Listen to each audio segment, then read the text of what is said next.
το ξεχάσω. Λοιπόν, εντάξει, ναι, θα σας κάνω mute όλους αυτή τη στιγμή και θα κάνω unmute τον Κώστα λίγο.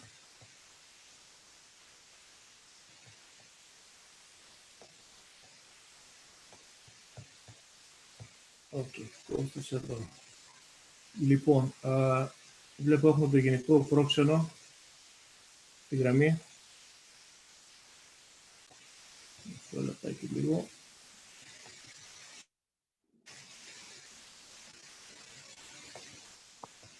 Οκ, αυτή τη στιγμή θα κάνει unmute τον γενικό πρόξενο. Καλησπέρα σας. Καλησπέρα σας. Και τον Κώστα, τον Ζηλφίδη. Καλησπέρα. Λοιπόν, αν θέλετε μπορούμε να ξεκινήσουμε.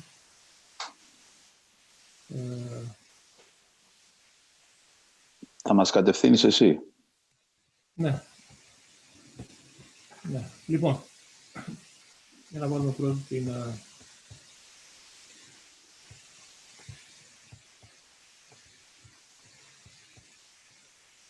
σελίδα του προγράμματος.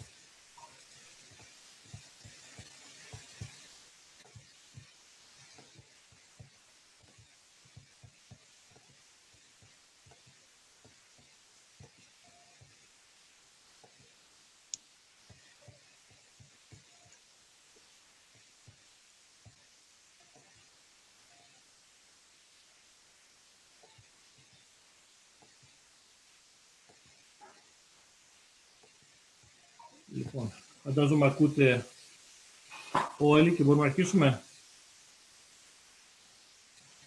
Μάλιστα. Ωραία. Λοιπόν, αρχίζω να το κάνω και record. Μισό λεπτάκι.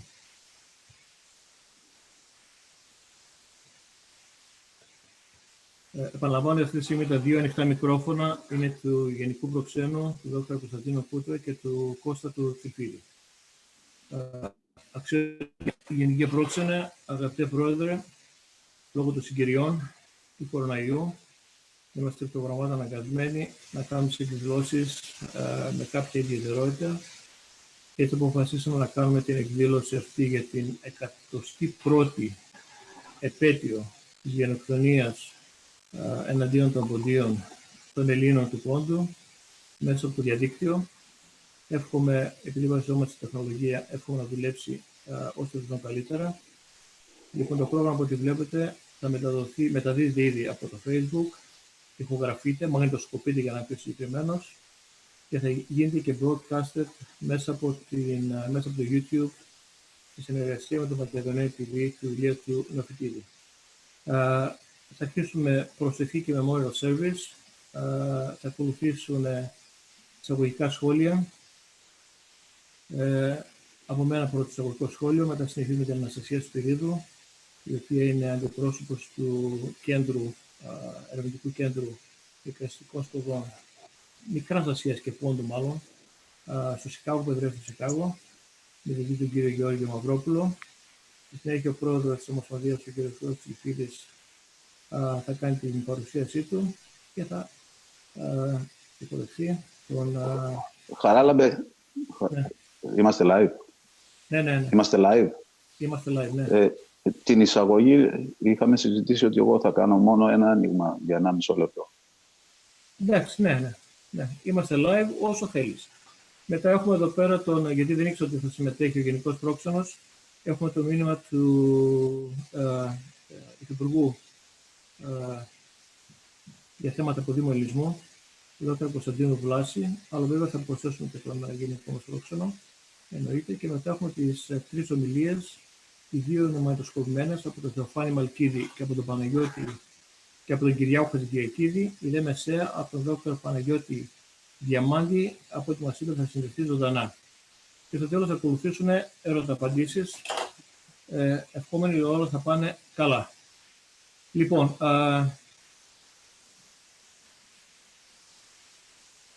για να συγχωρέσετε μας για οποιοδήποτε οτιδήποτε κενά, πραγματικά δεν είναι και ιδιαίτερα εύκολο. Έπρεπε να είναι μια ομάδα ουσιαστικά, αλλά αυτό για την επόμενη φορά. Θα βάλω το Χριστός Ανέστη να ακουστεί.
Στη συνέχεια έχουμε ένα βίντεο κλιπ το οποίο μας έστειλε ο συνεργάτης μας ο Λυσινοθηκίδης. Είναι από την Κυριακάτικη επιμνημόσυνη δέηση που τέλεσε ο Σεβασμάτος Αρχιεπίσκοπος για τα θύματα της γενοκτονίας, αλλά δυστυχώς ο ήχος του δεν είναι πάρα πολύ καλός. Αν θέλετε μπορώ να το επιχειρήσω, αλλά ο ήχος του, οπότε έχω διαπιστώσει, δεν είναι πολύ καλός. Θα το προσπαθήσουμε και αν δεν θα πάμε καλά,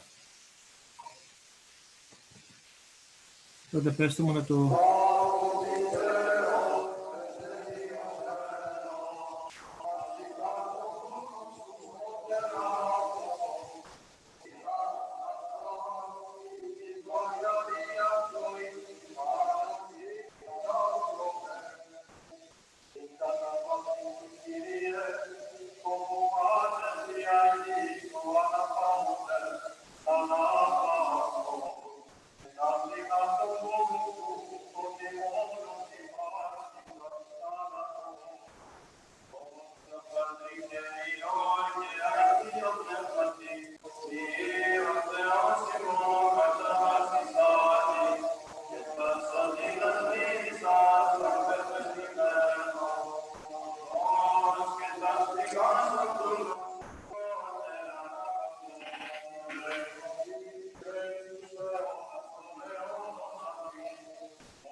αυτή η εκλεκτή ελληνική φυλή που λέγεται ποντιακός ελληνισμός πραγματικά μας κάνει πάντοτε υπερήφανος. Είναι μια φυλή ελληνική η οποία ξεχωρίζει διότι όχι μόνο έδωσε τόσα και τόσα πολλά αθώα αντίπατα μιας απάνθρωπης συμπεριφοράς, μιας σφαγής, αλλά και διότι από τότε που αναγκάστηκε να εγκαταλείψει την πατρίδα του, όπως αναγκάστηκε και όλος ο μικρασιατικός ελληνισμός, σκόρπισε σε όλο τον κόσμο. Σκόρπισε όχι για να φέρει το μίσος, όχι για να φέρει την εκδίκηση, αλλά σκόρπισε για να διαδώσει τον πολιτισμό, για να διαδώσει την κουλτούρα, την αρθρωτιά που μετέφερε μαζί του από τον κόσμο. Και εκεί που η αρθρωτιά αυτή και ο πολιτισμός ήταν συγκεντρωμένος μόνο στον Πόντο, σήμερα, χάρη στους ποντικούς αδελφούς μας, όλος ο κόσμος έγινε Πόντος. Διότι όπου και να πας, σε όλο τον κόσμο, παντού θα βρεις ποντίους, οι οποίοι όπου και να πάνε, δεν ξεχνούν ούτε την ταυτότητά τους, ούτε τον πολιτισμό τους, ούτε τη γλώσσα τους. Και παντού ακούς τον Κεμεντζέ, την ποντιακή λύρα, παντού ακούς την αρχαία αυτή γλώσσα ελληνική που λέγεται ποντιακή διάλεκτο. Εάν θυμόμαστε κάθε χρόνο αυτή την μέρα, την μνήμη αυτή τη φλιγαρή, δεν το κάνουμε ούτε για να καλλιεργήσουμε μίσος, ούτε για να υποκινήσουμε το αίσθημα της εκδίκησης εναντίον κανενός. Αλλά είναι δικαίωμά μας να θυμόμαστε τους πατέρες μας που χάσαμε και τις πατρίδες που χάσαμε. Όχι για να κάνουμε πόλεμο, αλλά για να κάνουμε ειρήνη.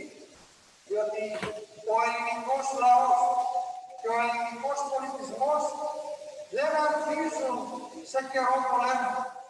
Αλλά είμαστε ένας λαός και ένας πολιτισμός που ζούμε για την ειρήνη.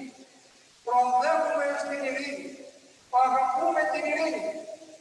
Χωρίς αυτό να σημαίνει ότι χάνουμε την πατροπαράδοτη γενναιότητά μας, εάν χρειαστεί να πολεμήσουμε και να υπερασπιστούμε τα πατριά. Όμως, η μνήμη αυτή, αδελφοί μου, της γενοκτονίας να είναι πάντοτε ζωντανή. Και όπως είπα, όχι χάρη μίσου, αλλά χάρη αγάπης.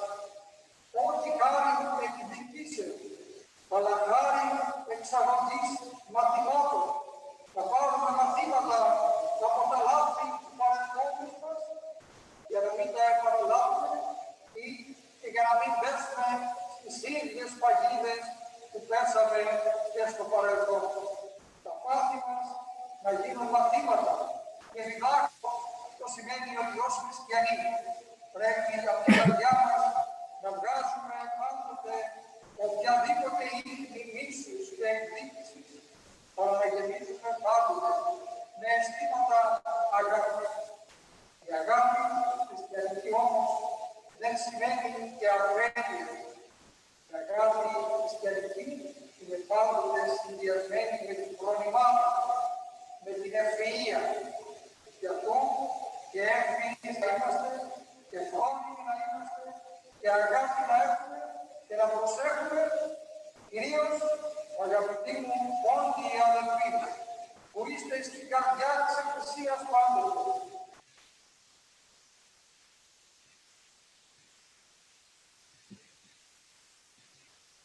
Απολογούμε για το τέλος που κόπηκε η μετάδοση Δεν δικό μου σφάλματο, έτσι ήρθε το βίντεο, ήρθε κομμένο.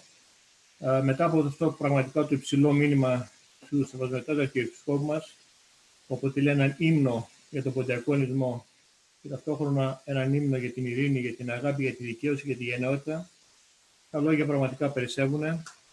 Θα ήθελα όμως να αναφερθώ ότι και η Ιερά Μητρόπολη της Νέας Ιερσέης, όπου υπάρχει το Ιερό Ίδρυμα, όπως και η πλειοψηφία Μητροπολιτών εδώ στην Αμερική, έχουν στείλει εγκυκλίους, συγκεκριμένα ο Σεβασμιότατος Μητροπολίτης κ. Ευάγγελος, στην εγκύκλιό του αναφέρει ότι τιμά τη μνήμη των θυμάτων και ταυτόχρονα ζητεί αναγνώριση του δεχθούς εγκλήματος γενοκτονίας που υπέσαν οι Ρωμιοί, δηλαδή οι Έλληνες Ορθόδοξοι, του Πόντου, αλλά και όλης της τότε Οθωμανικής Αυτοκρατορίας από τους Τούρκους.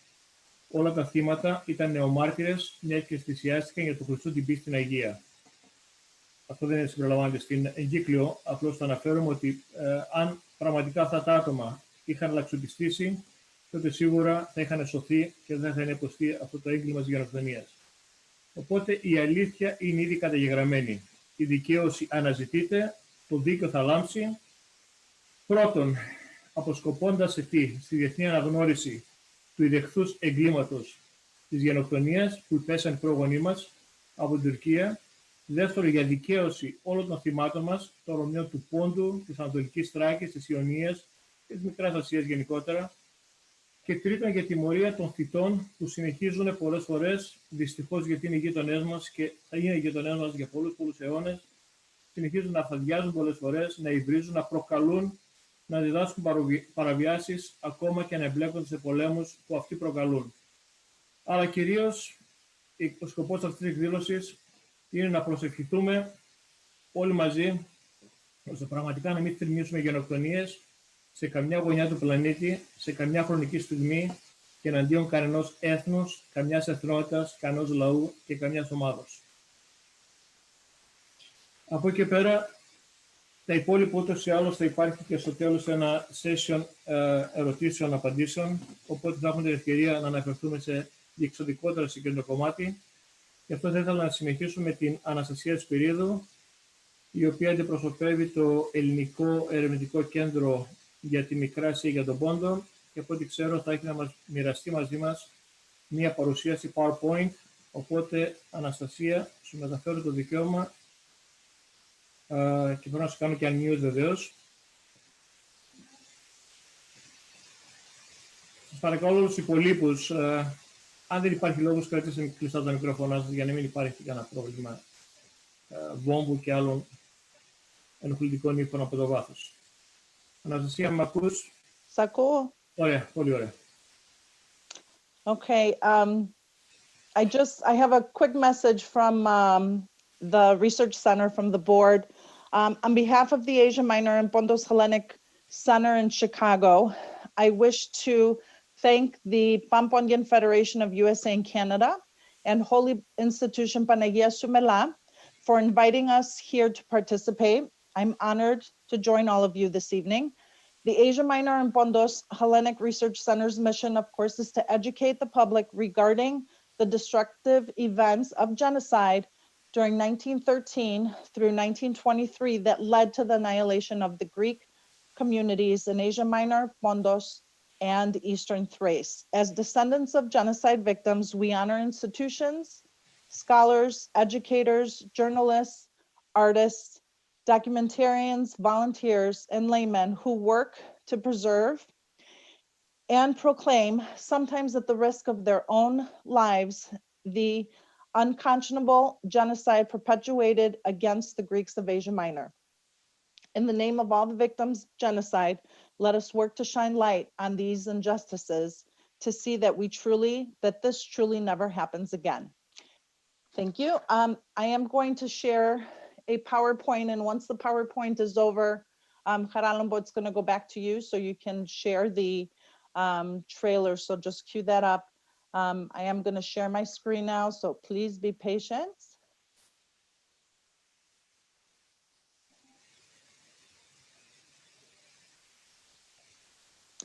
We are located in Chicago. We are a historical society, 501c3 nonprofit organization founded in January of 2011. the Bunyan Greek Society of Chicago, along with George Mavropoulos, pulled our resources together in addition to the help of the Pamponian Federation of USA and Canada, along with several other organizations. And here we are. Let's make sure I do this. So we have conducted several academic conferences starting in 2008. We had 3 of them. Various scholars were in attendance, of course. A few that I'd like to mention: Dr. Harry Psomiadis, the late Dr. Harry Psomiadis, George Sherinian, Dr. Theophani Stavru, Professor Eleni, oh God, I can't pronounce it, Eleni Foufas, Dr. Samonidis, Dr. Hadjidimitriou, to name a few. In May of 2012, the Research Center, along with the Federation, conducted the International Academic Conferences. We had 2 of those. One happened in May of 2012, and the other one happened in May of 2005. So you may ask, why do we have these, aside from educating, especially educating the non-Greeks about the genocide? It's also to have print available for us to leave behind, for us to distribute to politicians, for us to distribute to libraries. And 3 of them are original research. All of the research that was presented at all of our conferences were published in 3 of the books. The Greek Genocide, 1913 to 1923, that book was funded by the Savvidis Foundation.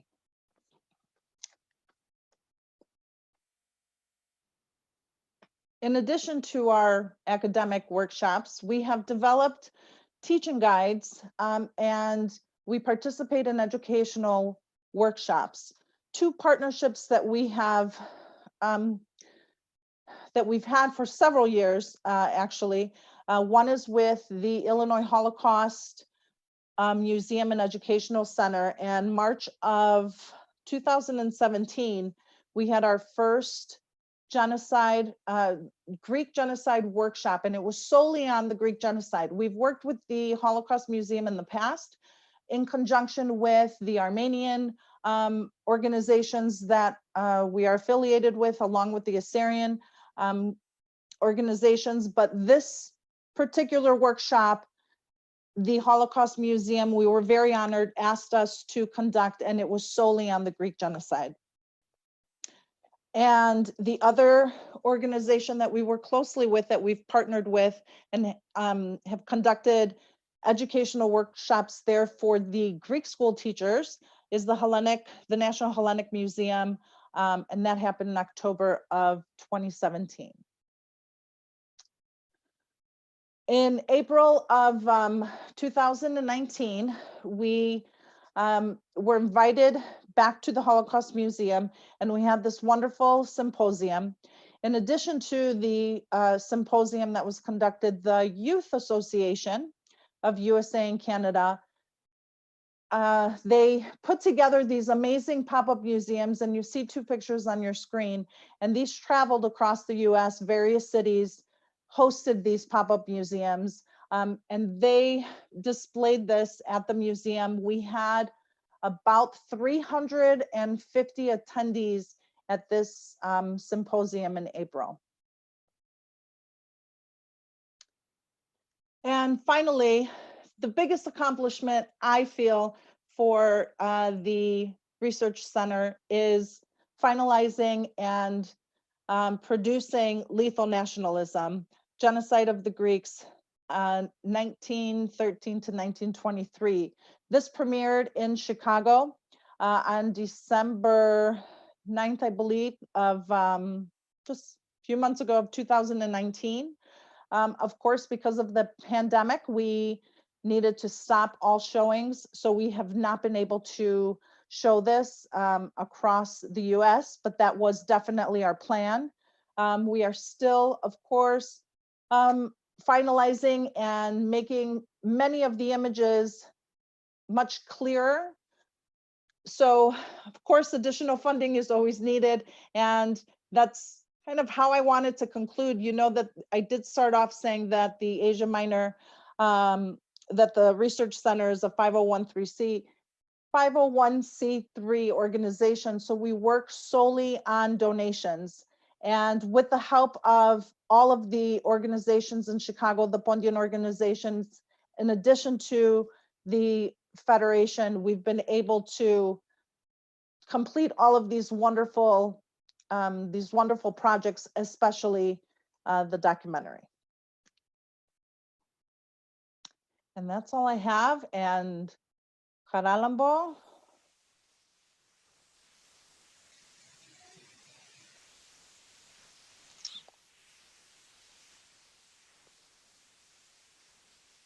Και δεν ξέρω αν έχεις κάνει unshare την οθόνη, αλλά δεν πειράζει, δεν μας πειράζει αυτό να μείνει εδώ, να φαίνεται. Περιττώ να πω και φαντάζομαι εκφράζω την γνώμη όλων, εξαιρετική δουλειά Αναστασία και η παρουσία σου και κυρίως βέβαια το έργο που διαπράγεται εκεί στο Σικάγο. Εξαιρετική δουλειά. Θα συνεχίσουμε με τον πρόεδρο, φίλο και πρώτο Παπαδιακής Ομοσπονδίας, τον Κώστα Τσιλφίδη.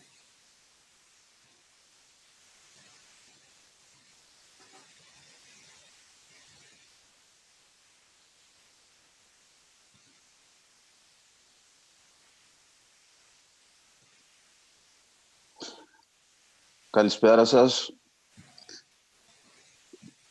Χριστός Ανέστη σε όλους. Good evening. Christ is risen. I want to welcome everybody tonight to this broadcast commemorating the 101 years and honoring the victims of the Pondian Greek genocide. Tonight's event is brought to you by the Pan-Pontian Federation of USA and Canada and the Holy Institution Panagia Soumela.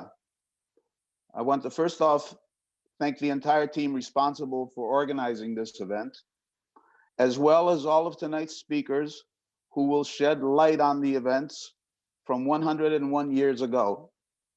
In addition, I would like to thank all of our special guests, all of those friends who have sent messages of support and of love and commitment to our cause. In turn, Dr. Charalambos Vasiliadis will be introducing them as they appear. I would also like to say a big thank you to the Pondian Youth Association of USA and Canada for their inspirational work during the entire month of May. The young adults of our federation and those from around the world have instilled in us the confidence that the future of Pondian Hellenism will be in competent hands for many generations to come. While today is a day of remembrance for the Greeks of Pondos, we remember and honor all the victims of the Greek genocide of the Ottoman Empire over a century ago, from Eastern Thrace to Anatolia, Ionia, and all of Asia Minor. The bones of our ancestors that were left scattered all over their homeland speak to us all through the distance of time. And our answer is, we hear you. We will never forget, and we will never abandon our efforts to achieve justice and recognition for your sacrifices. Your voices will be heard through us. Thank you.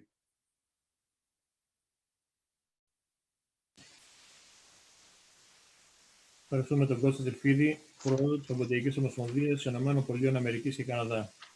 Έχουμε την εξαιρετική τιμή να έχουμε μαζί μας ζωντανά τον αξιότιμο Γενικό Πρόεδρο της Ελλάδος στη Νέα Υόρκη, τον ιδιαίτερα αγαπητό μας δόκτορα Κωνσταντίνο Κούτρα, και θα θέλαμε να μοιραστεί μαζί μας τις σκέψεις του αυτή την τραγική επέτειο του ποντιακού λυσμού.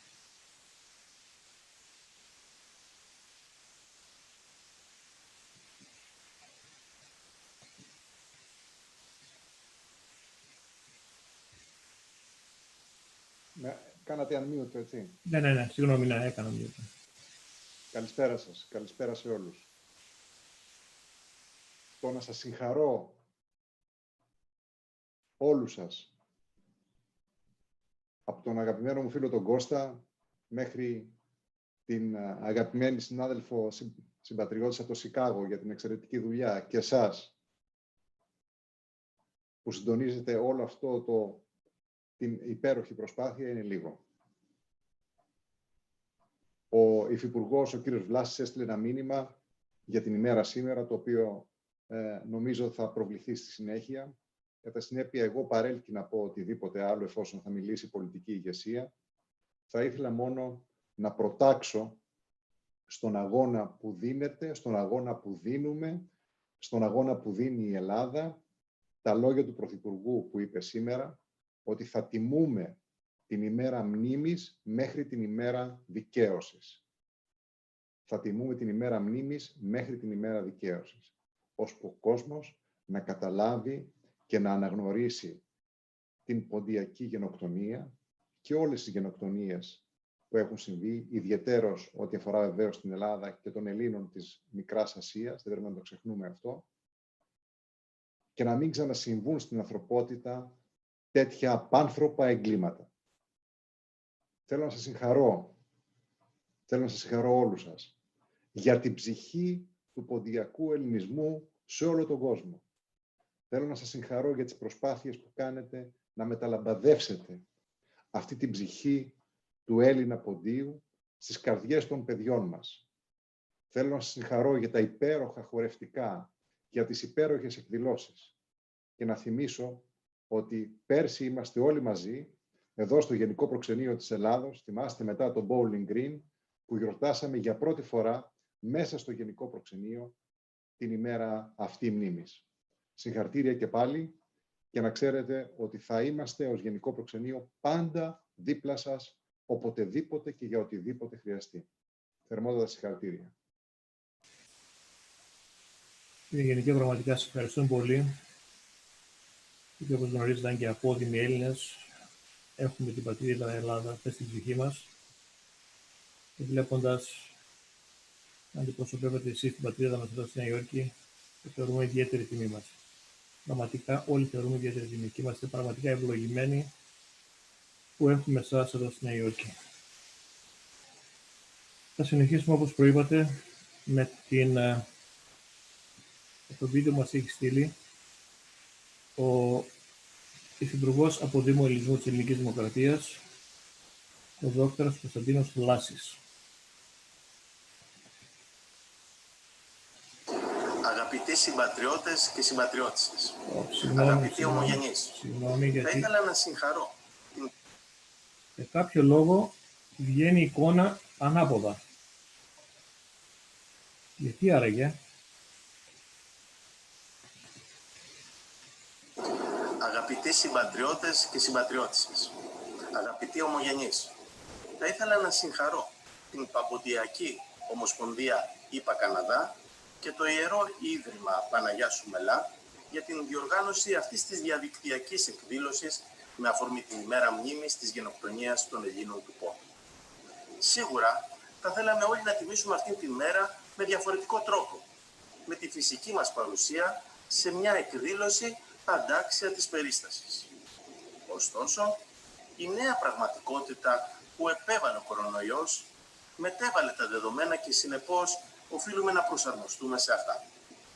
Ελπίζω του χρόνου, έχοντας αφήσει όλο αυτό πίσω μας, να μπορέσουμε να επαναλάβουμε τις εκδηλώσεις μνήμης των περασμένων ετών. Τη 19η Μαΐου, ο πανταχού ελληνισμός αποτείει φόρο τιμής στα θύματα της ποντιακής γενοκτονίας, στους εκατοντάδες χιλιάδες αδελφούς μας που έχασαν τη ζωή τους και εκδιώχθηκαν με βίαιο τρόπο από τις πατρογονικές εστίες τους στο πλαίσιο διάπραξης ενός τυγερού εγκλήματος κατά της ανθρωπότητας.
Ναι, έκανα mute τον εαυτό μου και δεν ακουγόμουν. Λέω πραγματικά λυπάμαι που το βίντεο ήταν στην αρχή εικόνα ανάποδα, ενώ την είχα δοκιμάσει όπως και όλα τα βίντεο τα έχω δοκιμάσει, αλλά δεν ξέρω τι συνέβη.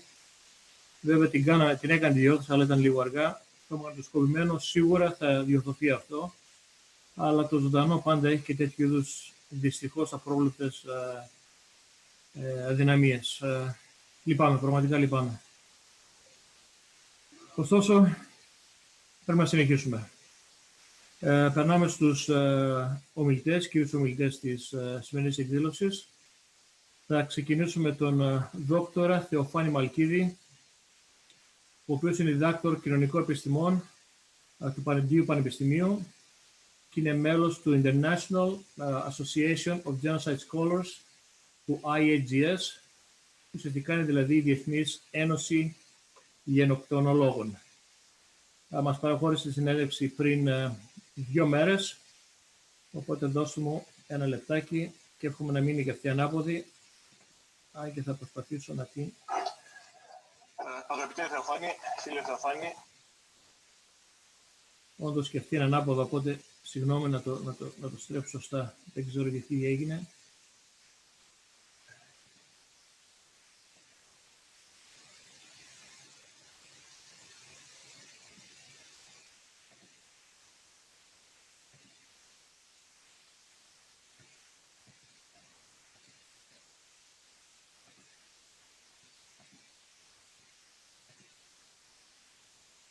Κύριε Θεοφάνη, σε καλωσορίζω αυτή την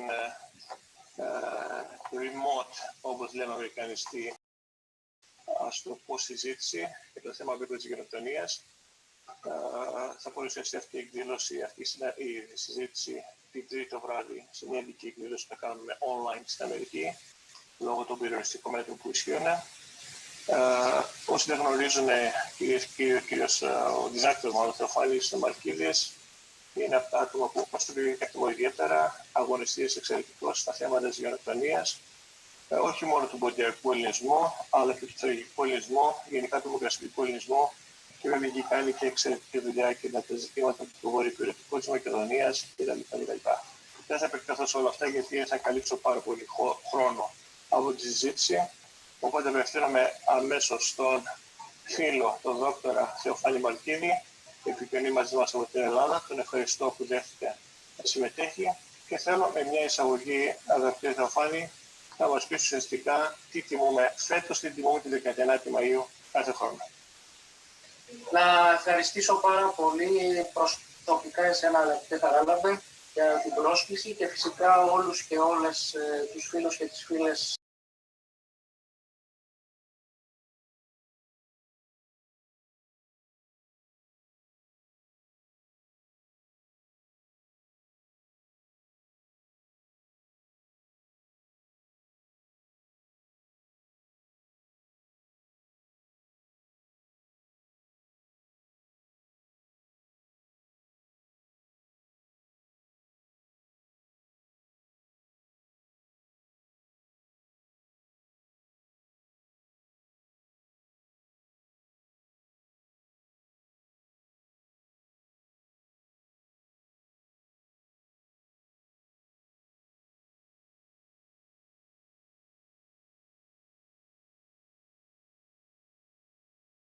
σε όλα αυτά τα χρόνια. Προφανώς περιορίζεται μόνο σε αυτή την προσπάθεια που γίνεται αυτό το χρονικό διάστημα, ωστόσο επεκτείνεται σε όλο αυτό το δρόμο, την ιστορική διαδρομή που έχουμε δείξει ως λαός, ως έθνος και ως κοινωνία.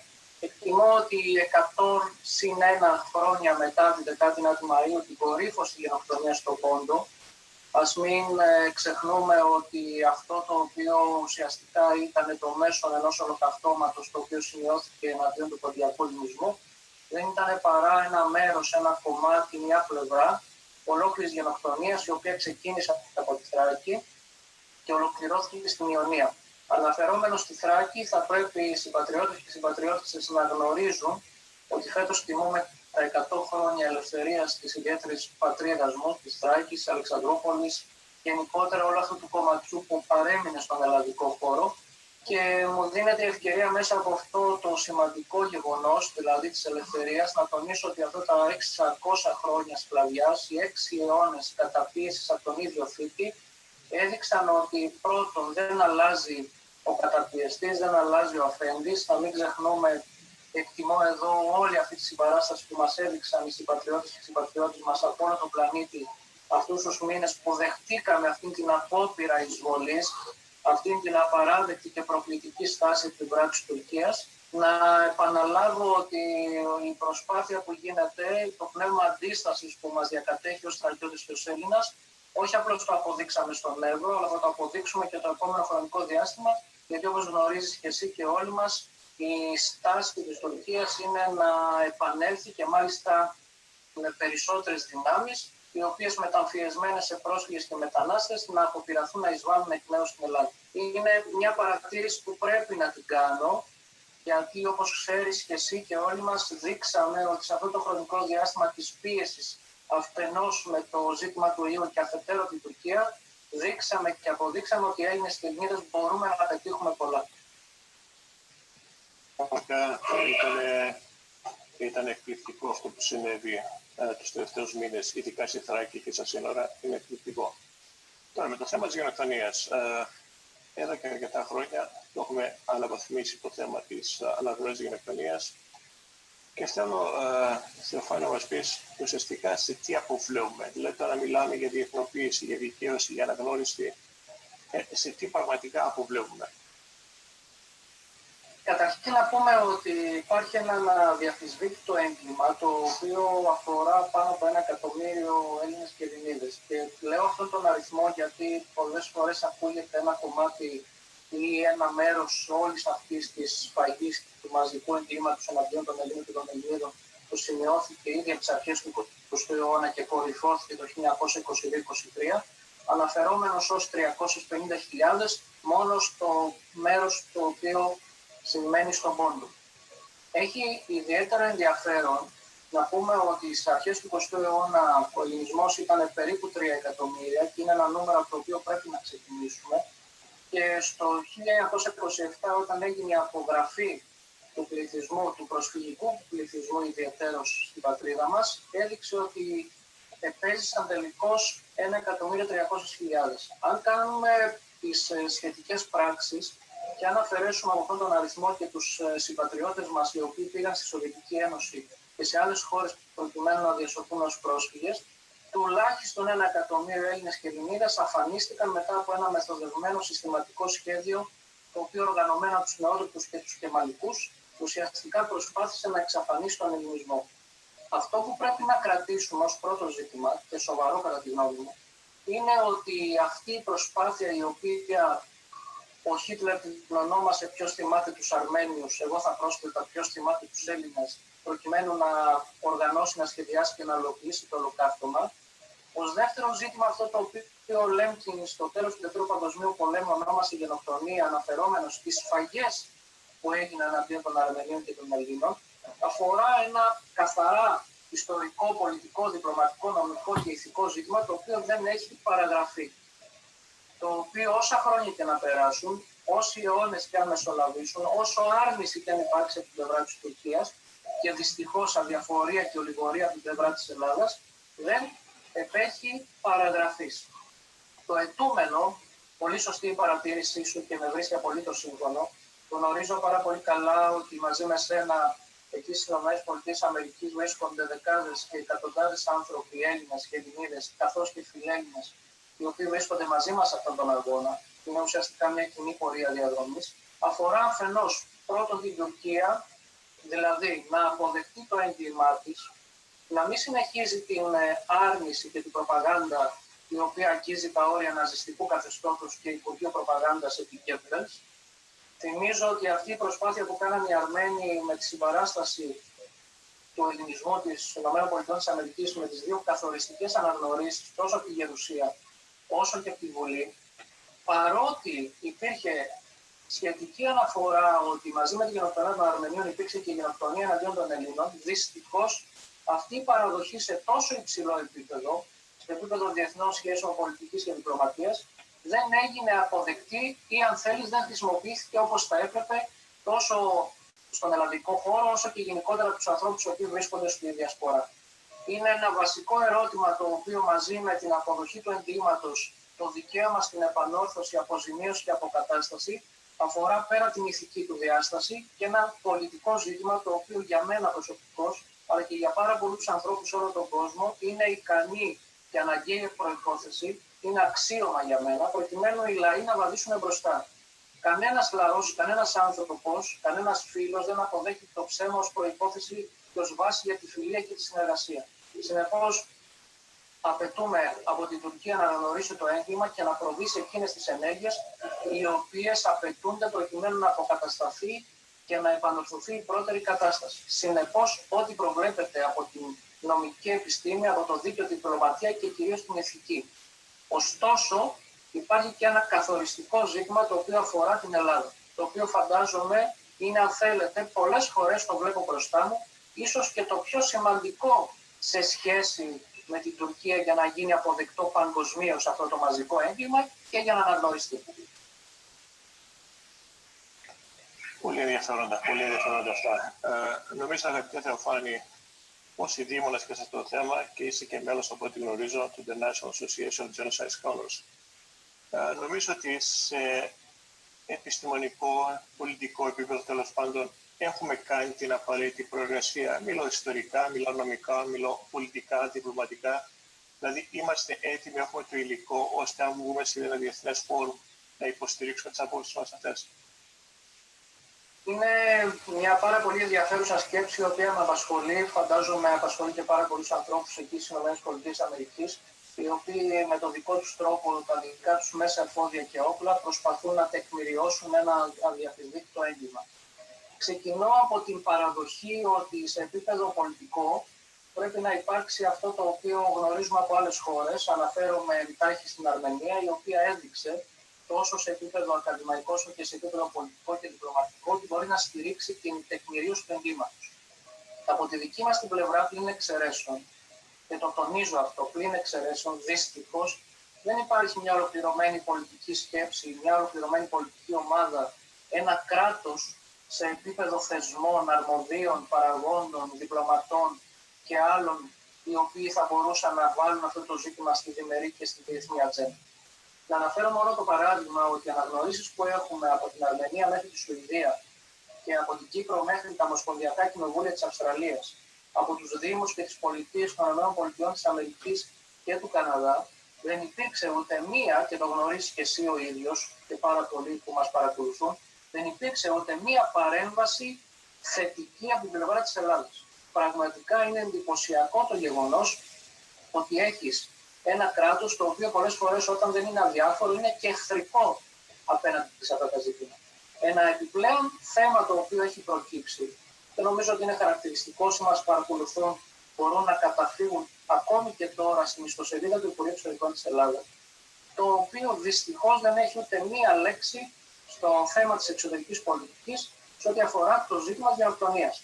Συνεπώς, όλη αυτή η συζήτηση που γίνεται ακόμη και σήμερα στην 19η Μαΐου με μηνύματα, δηλώσεις και κάποιες παρουσιάσεις, ακόμα και σε αυτή την κατάσταση πανδημίας που ζούμε από την πλευρά του πολιτικού κόσμου, όταν δεν είναι υποκριτική, υποκρύπτει ιδιοτέλεια, προσωπικά κίνητρα, κομματικά κίνητρα και συμφέροντα. Για να είμαι πιο σαφής και πιο ειλικρινής, δεν ενδιαφέρονται για το ζήτημα της γενοκτονίας, γιατί αν ενδιαφερόταν, μόνο τα τελευταία 10 χρόνια που έχουμε πάνω από 20 επισκέψεις από Τούρκους επισήμους, από τον Πρόεδρο μέχρι τον Πρωθυπουργό και Υπουργούς Εξωτερικών στην Ελλάδα, θα έθετε έστω και ένας αντίστοιχος και ομόλογος από τη δική μας πλευρά, την ελλαδική, το ζήτημα αυτό. Και δεν υπήρξε ούτε μία αναφορά για αυτό ακριβώς το θέμα. Ούτε μία. Και είμαι σαφής σε αυτό, δεν χωράει απολύτως καμία συζήτηση. Επιπλέον, όταν έχεις πανεπιστήμια, σχολεία, τα οποία δυστυχώς, να αναφέρω το παράδειγμα το βιβλίο της Έκτης Δημοτικού, το οποίο παλαιότερα αποσύρθηκε λόγω της ύβρεως, το οποίο αναφερόταν στο συνοστισμό στη Σμύρνη. Να αναφέρω το βιβλίο το οποίο έχει αντικαταστήσει αυτό το απαράδεκτο, το οποίο στις 256 σελίδες, το οποίο καταγράφει την ιστορία του νεότερου και σύγχρονου ελληνισμού, έχει μόνο 2 παραγράφους για το ζήτημα του πόντου της Μικρασίας και της Θράκης, την ίδια στιγμή που στην επόμενη σελίδα αυτών των παραγράφων έχει μια ολόκληρη ενότητα για τον Κεμάλ. Και προκαλώ, υπάρχει βιβλίο γερμανικό το οποίο καταγράφει με θετική διάθεση τον Χίτλερ.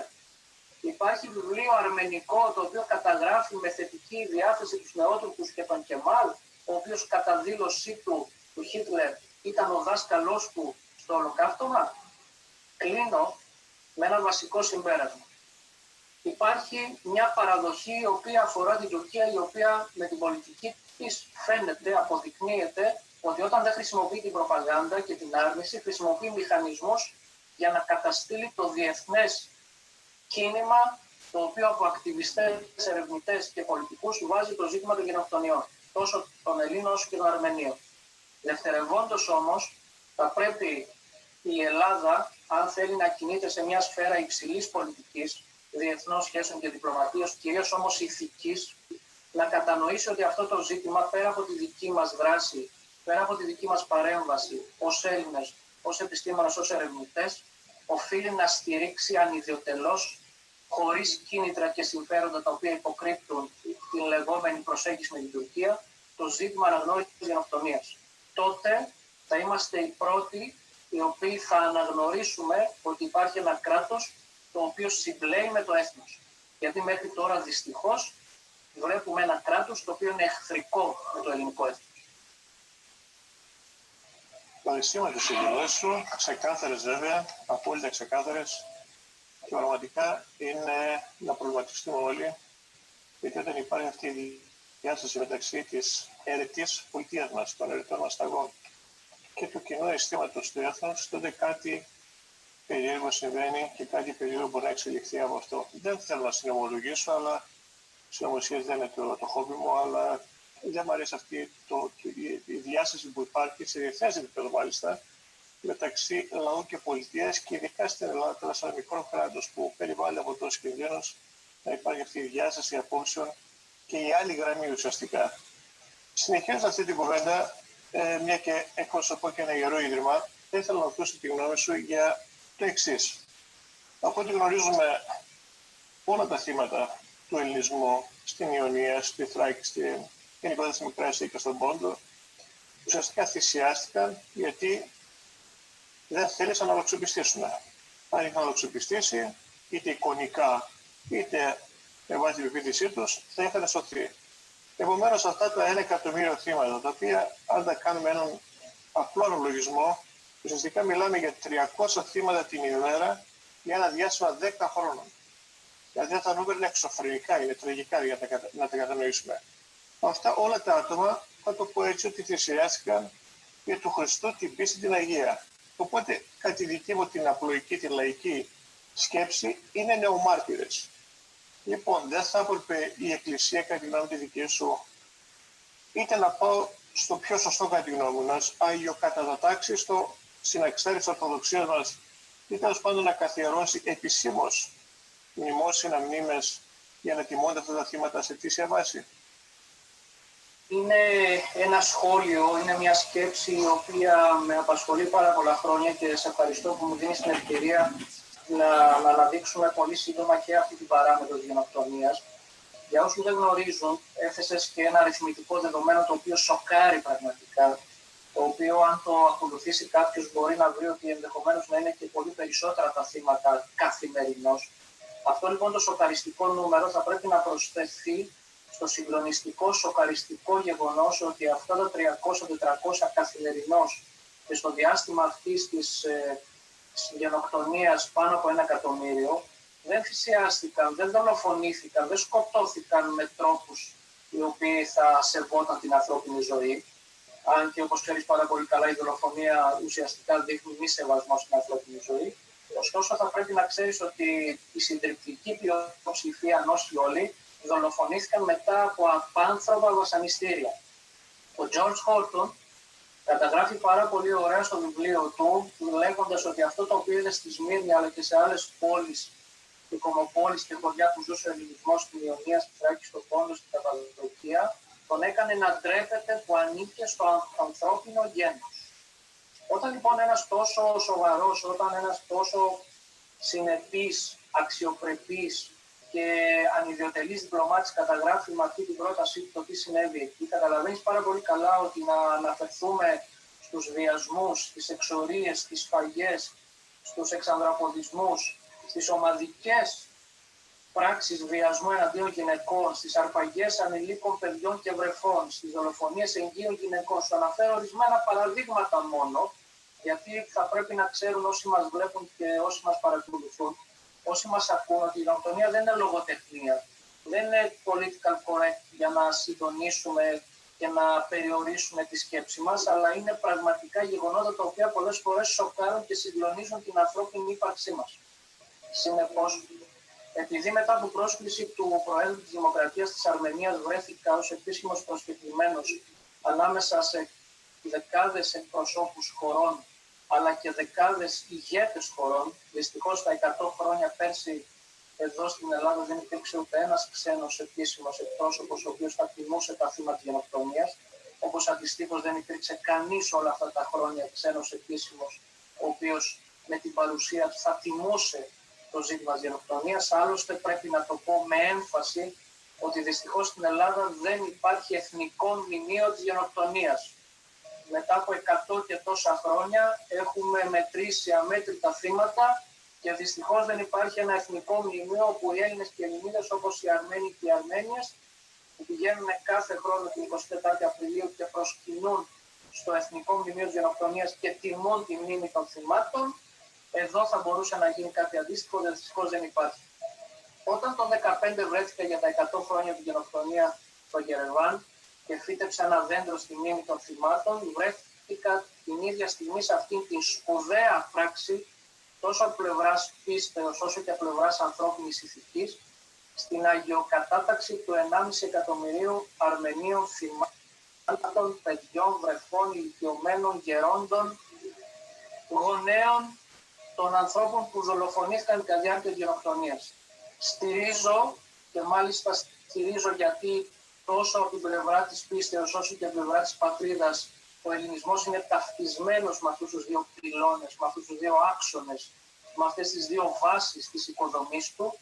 Οφείλουμε και μέσα από αυτήν την συζήτηση που την παρακολουθούν πάρα πολλοί άνθρωποι σε όλο τον κόσμο να πιέσουμε αυτούς τους ανθρώπους, τους ιεράρχες, τους ιερείς, τους μοναχούς, αυτούς που έχουν τη δικαιοδοσία να πάρουν αυτή τη σημαντική απόφαση, έτσι ώστε το 1 εκατομμύριο και πλέον θυμάτων να προσταθεί στο αγιολόγιο, στο συναξάρι της Ορθοδοξίας και της πατρίδας μας. Πέρα από ιερομάρτυρες, όπως πολύ σωστά ανέφερες, είναι εθνοϊερομάρτυρες.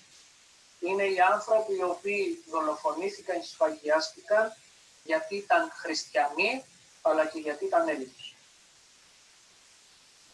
Σε ευχαριστώ πραγματικά, Θεοφάνη. Νομίζω θα καταλήξουμε με μια ερώτηση που είναι να κάνει τις δικές τους προβλέψεις, γνωρίζοντας άριστα το θέμα, ίσως καλύτερα από οποιοδήποτε άλλο, γνωρίζοντας άριστα το θέμα, ποιες είναι οι προβλέψεις σου και ποια βλέπεις θα είναι η προοπτική αυτού του ζητήματος, αν ουσιαστικά έχει τη δυναμική που πρέπει, αν υπάρχουν τα ερίσματα που χρειάζονται, αν οι στόχοι έχουν γίνει ευκρινείς αρκετά ώστε να δουλεύουμε πάνω στους στόχους, είναι κακά τα ψέματα, δεν μπορούμε πρώτα να πυροβολούμε και μετά να στοχεύουμε. Θέλω να μπορούμε σε κάποια σειρά. Και μην το γνωρίζει το θέμα αυτό, θα ήθελα έτσι μια σφαιρικότερη εικόνα του πώς βλέπεις την προοπτική αυτού του ζητήματος. Ζείτε σε μια χώρα η οποία βάζει στόχους και μάλιστα βάζει στόχους συχνούς. Αυτοί οι στόχοι μετριώνται με βάση την αποτελεσματικότητα, με βάση τον ρεαλισμό, με βάση τις αποδείξεις, με βάση τα τεκμήρια, με βάση τα όπλα, τα μέσα και τα εφόδια που έχει ο κάθε άνθρωπος στη διάθεσή του. Θα πρέπει να είμαστε όχι απλώς ρεαλιστές και πραγματιστές, θα πρέπει να είμαστε ταυτόχρονα, βάζοντας στόχους, οι άνθρωποι εκείνοι οι οποίοι θα δούμε τους καρπούς του αγώνα μας και των αγώνων μας σε αυτή τη ζωή. Για να είμαι πιο σαφής, περάσανε 100 χρόνια, ίσως λίγο περισσότερα σε κάθε περίπτωση σε ό,τι αφορά τη Θράκη τον Πόντο, ίσως κάτι λιγότερα σε άλλες περιπτώσεις, προκειμένου να πιέσουμε σε πρώτο πληθυντικό και να πάρουμε τις ανάλογες πρωτοβουλίες και να κάνουμε τις αντίστοιχες δράσεις σε όλο τον πλανήτη, προκειμένου η διεθνή σκηνή, τα κράτη, οι πολιτείες, οι θεσμοί, οι αρμόδιοι, το πανεπιστήμιο, η εκπαίδευση, να κατανοήσει ότι αυτό το οποίο συνέβη σε αρχές του 20ου αιώνα, η γενοκτονία εναντίον των Ελλήνων, ήταν το πρώτο έγκλημα, και εδώ πρέπει να σταθώ και να δώσω ακόμα περισσότερη έμφαση, το οποίο επειδή δεν τιμωρήθηκε, επαναλήφθηκε. Ένα έγκλημα το οποίο επειδή οι πρωτέτοιοι του δεν δικάστηκαν ούτε καταδικάστηκαν όπως οι αντίστοιχοι Ναζί στη δίκη της Νιρεμβέργης, το έγκλημα επαναλήφθηκε και δυστυχώς επαναλαμβάνεται. Και δεν μιλώ μόνο για γενοκτονίες οι οποίες γίνονται σε διάφορα μέρη του πλανήτη, αλλά και αναφέρομαι σε αυτό το οποίο ως μια άλλη προσπάθεια γενοκτονίας και εξαφάνιση του ελληνισμού συντελείται στον Εύρο, στη Θράκη και στα νησιά του Αιγαίου. Όταν η δολοφονία, η μαζική σφαγή στη Χίο το 1822 δεν τιμωρήθηκε από τις πρώτες δυνάμεις, επαναλήφθηκε 100 χρόνια ως σφαγή στη Σμύρνη. Όταν η σφαγή στη Σμύρνη δεν τιμωρήθηκε από τις μεγάλες δυνάμεις και τα διεθνή δικαστήρια, επαναλαμβάνεται σήμερα ως μαζική απόπειρα εισβολής στον ίδιο ακριβώς χώρο του Αιγαίου και στη Θράκη.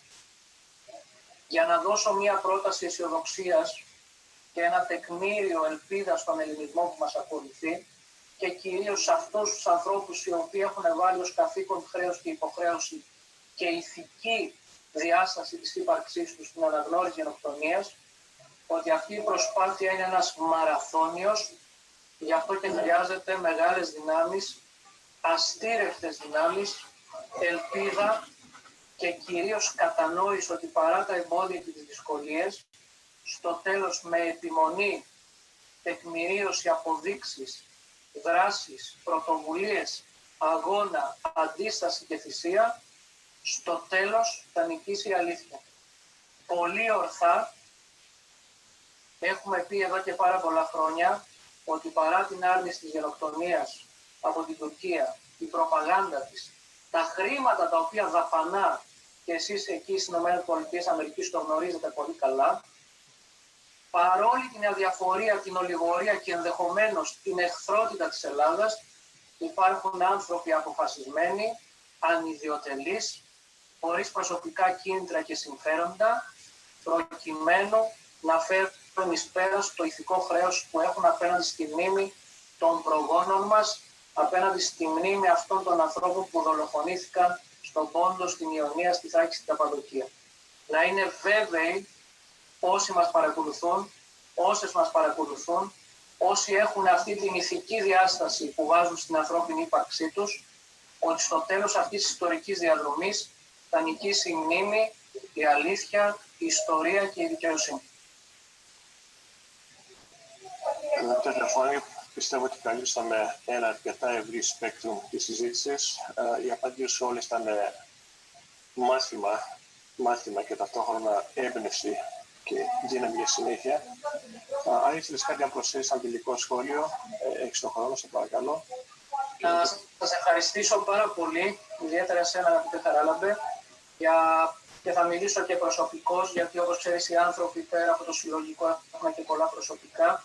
Να ευχαριστήσω και να σε ευχαριστήσω όλους αυτούς τους ανθρώπους οι οποίοι εδώ και χρόνια, παρά τα εμπόδια, παρά τις δυσκολίες, παρά τις συκοφαντίες, παρά τη λάσπη, βρίσκονται δίπλα μου, βρίσκονται δίπλα σε ανθρώπους που έχουν δείξει με το λόγο, αλλά κυρίως με την πράξη και το έργο τους, ότι αυτός ο αγώνας, πέρα από τις δυσκολίες και τα εμπόδια, θα είναι νικηφόρος. Να ευχαριστήσω αυτούς τους ανθρώπους οι οποίοι ανιδιοτελώς έχουν φέρει εις πέρας έναν αγώνα ο οποίος γίνεται σε μια μεγάλη χώρα, με όλα τα ζητήματα τα οποία μπορεί να έχει μια μεγάλη χώρα, με όλες τις δεσμεύσεις που μπορεί να έχει μια μεγάλη χώρα και ένα μεγάλο κράτος. Ωστόσο ξέρω ότι έχετε πάρει απόφαση με οδηγούς, με πυλώνες, με βαριά θεμέλια, με σίγουρα θεμέλια την πίστη μας και την ελληνικότητα, να φέρετε εις πέρας και σε επιτυχία αυτόν τον αγώνα που έχουμε κάνει για την αναγνώριση γενοκτονίας, για την αποκατάσταση της ιστορικής αλήθειας και κυρίως για την αποκατάσταση της μνήμης των δολοφονημένων προγόνων. Αγαπητέ Θεοφάνη, και σε προσωπικό επίπεδο, αλλά και με φίλους, με παρέες και γενικά πραγματικά εκφράζει το θαυμασμό μου στο πρόσωπό σου, με την έννοια ότι ως διδάκτορ θα μπορούσε να κατοχυρωθείς όπως πάρα πολύ πίσω από ένα γραφείο, να πετάς τα μηνύματά σου σε ρητορική βάση, αλλά δεν το κάνεις αυτό μόνο. Είσαι στην πρώτη γραμμή, σε έχουμε δει, σε γνωρίζουμε με παρησία, με θάρρος, με γενναιότητα. Και είναι κάτι το οποίο εγώ προσωπικά το θαυμάζω και στο έχω εκφράσει πολλάκις και το λέω τώρα και δημόσια. Σε ευχαριστώ για άλλη μια φορά για τη βοήθειά σου και εύχομαι του χρόνου να έχουμε πιο ευχάριστα νέα και ουσιαστικά αυτή η δικαίωση επιτέλους να επιτευχθεί. Σε ευχαριστώ, φίλε Θεοφάνη. Παρακαλώ, πολλούς χαιρετισμούς σε όλες και όλους. Καλή αντάμωση με υγεία και δύναμη.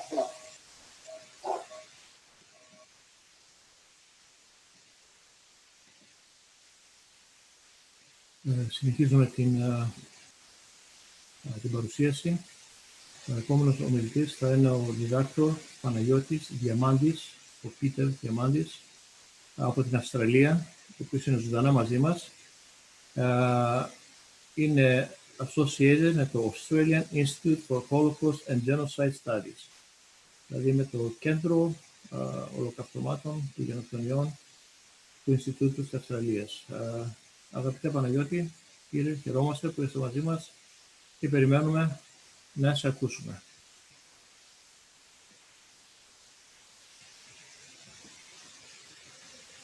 Τώρα που με έκανες και unmute, και Dr. Βασιλιάδη, στο Ανέστη, χρόνια πολλά σε όλους. Καλημέρα από το Σίδνεϊ. Όπως γνωρίζετε, ίσως έχουμε 14 ώρες διαφορά. Και εδώ είναι πλέον Τετάρτη πρωί, 20 Μαΐου. Χαίρομαι πάρα πολύ που είχατε τον φίλο πολύ κολλητό μου, τον Φάνη Βαλκίδη, πριν από μένα και ανέπτυξε τόσο το ιστορικό όσο και το γεωπολιτικό μέρος της ημέρας μνήμης σήμερα που τιμούμε. Και θα ήθελα να επικεντρωθώ, και θα μιλήσω αγγλικά επίτηδες, μετά από μια σύντομη εισαγωγή στα ελληνικά, θα ήθελα να επικεντρωθώ στην πτυχή της Αμερικής, στο ρόλο της Αμερικής. Όχι τόσο σήμερα, όσο τότε, ιστορικά, τη δεκαετία του 20 ειδικά, για να το συνδέσουμε μετά με αυτό που έκλεισε και ο Θεοφάνης. Δηλαδή το πώς μπορούμε, το πώς πρέπει, έχουμε υποχρέωση να χρησιμοποιήσουμε, να παρουσιάζουμε τα στοιχεία που υπάρχουν, δεν είναι κρυφά. Τόσο εμείς σαν ομογένεια, εμείς στην Αυστραλία, εσείς στην Αμερική, τα αδέρφια μας στην Ευρώπη, να προωθήσουμε το θέμα της αναγνώρισης, της δικαίωσης των αδικοχαμένων, όχι μόνο με αναγνώριση, και εκεί θα διαφωνήσω με το μήνυμα του Υφυπουργού κ. Βλάση, δεν θα τιμούμε μέχρι την αναγνώριση. Η δικαίωση δεν είναι μόνο η αναγνώριση, η αναγνώριση είναι μόνο το πρώτο βήμα της δικαίωσης. Μετά προχωράμε στα επόμενα στάδια, αλλά δεν μπορούμε να προχωρήσουμε εκεί μέχρι να κάνουμε το πρώτο στάδιο. So, with those simple words, those few words in Greek, my apologies to the American audience with my Australian accent. They may find it a little bit different. Although, believe me, my accent is not very Australian. Look, today we honour, as the previous speakers have presented, the victims, the survivors of the genocide of the Hellenes from the Evros River right through to the Caucasus Mountains. We should not forget the ones who were never born. We should not forget the ones who never had the chance to live. The generations that we lost. Sorry, got distracted there. Okay, so what I want to particularly refer to, as I mentioned in Greek, is the American, with some references to the Australian part of the story of the genocide. And this is important. The genocide story, the genocide of the Hellenes, the genocide of the Armenians, the genocide of the Assyrians, the three indigenous peoples of Anatolia, of Thrace, is American history. It's an American story. as much as it is a Hellenic one or an Australian one or a New Zealand one. And if you really want to get radical, it is part of Japanese history, it is part of Korean history, it's part of Chinese history. Although the word China is kind of like controversial in America at this time, all around the world. We know that we have from scholars like Bob Schenck, we know the American naval forces in the Aegean, στον Εύξηνο Πόντο, in the Black Sea at the time, meticulously recorded what they were saying. From an Australian point of view, we have Australian prisoners of war who were in the interior of Anatolia, the interior of Μικρά Ασία, of Pontus, in cities like Akroinos, better known as Afion Karahisar, in places like Dorileo, or Gedis, Nigdi, Poros in Cappadocia.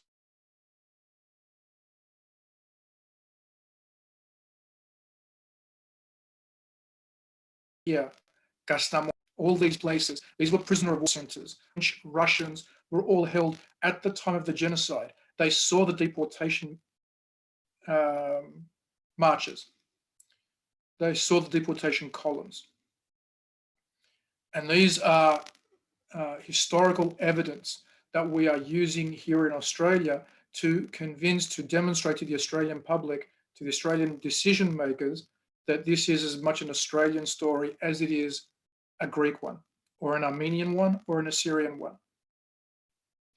What you have in America is even more detailed than this. America was the center of the relief effort on behalf of the survivors of the Hellenic genocide.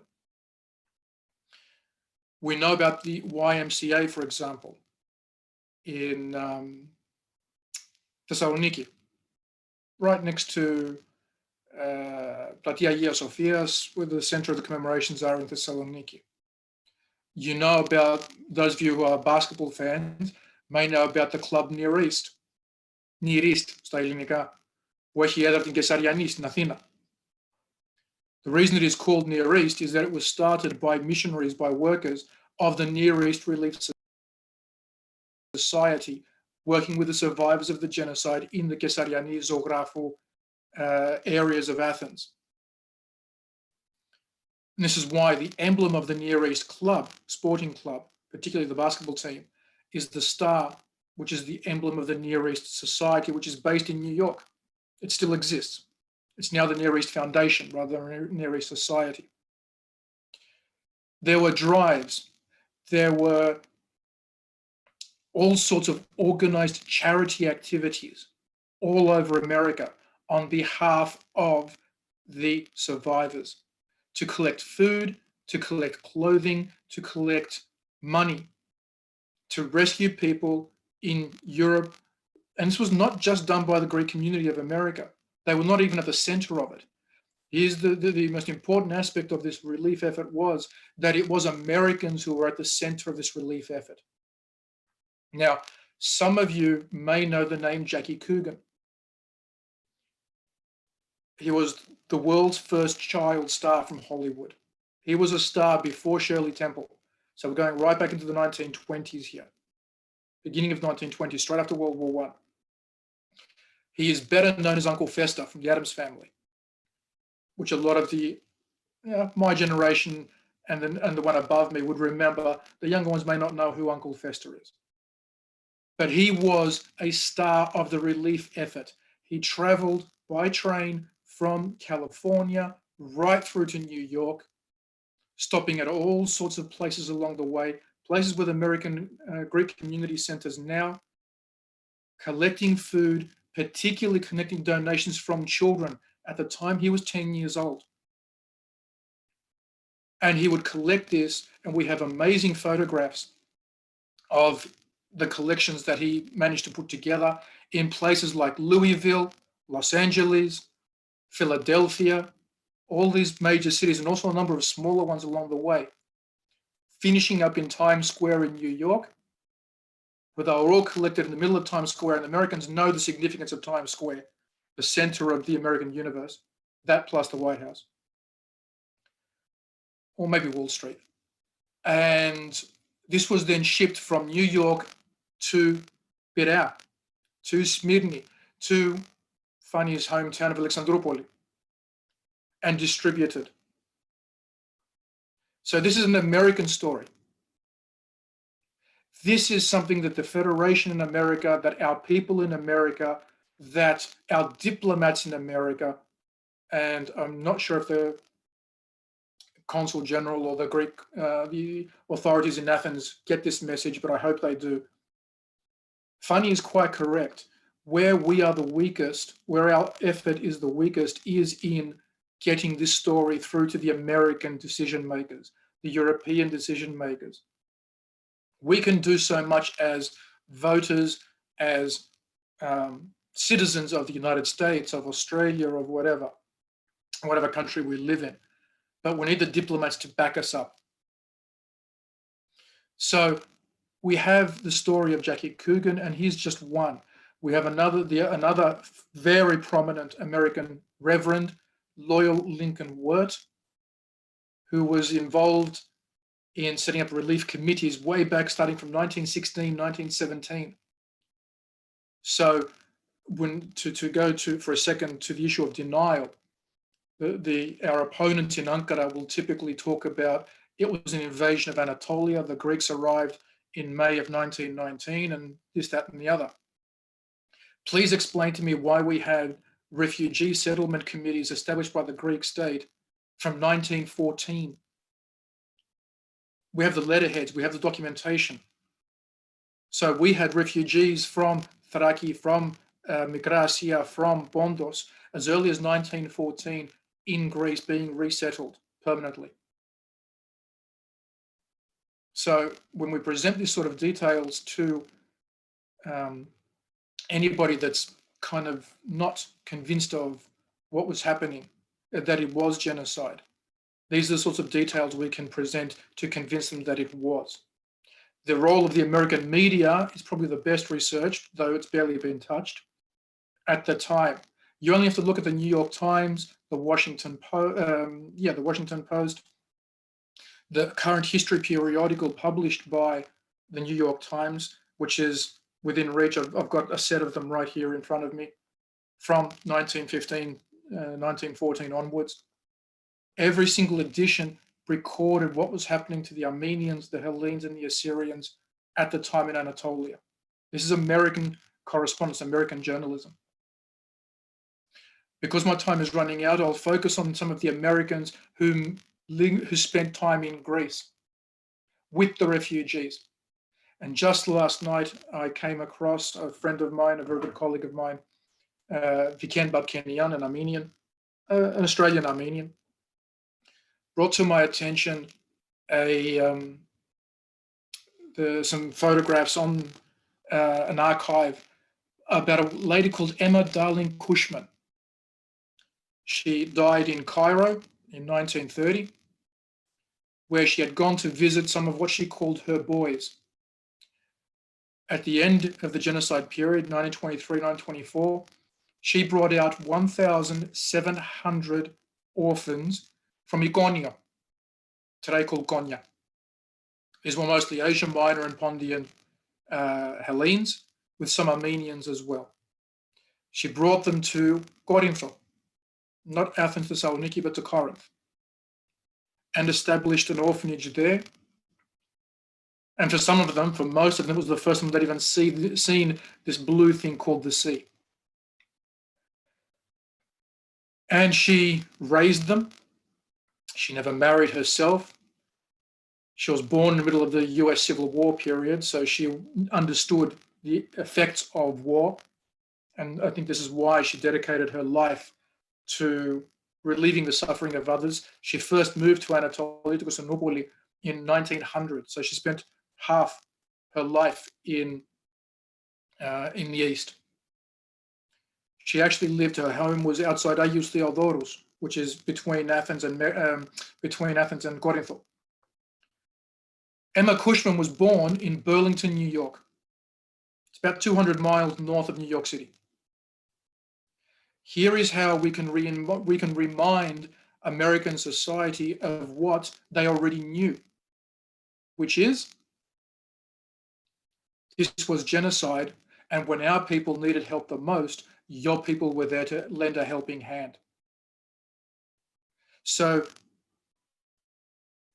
17 May 2021, to organize events to commemorate the genocide of the Hellenes. We can go once the COVID pandemic passes. But even now, we can contact the authorities, the local government, the local council in Burlington, New York, and say, we would like to pay tribute to this lady born and bred in your town. It's only a town of about 1,100, 1,200 people. It's a big choreo. And the descendants of the people that she saved, would like to come and honor her.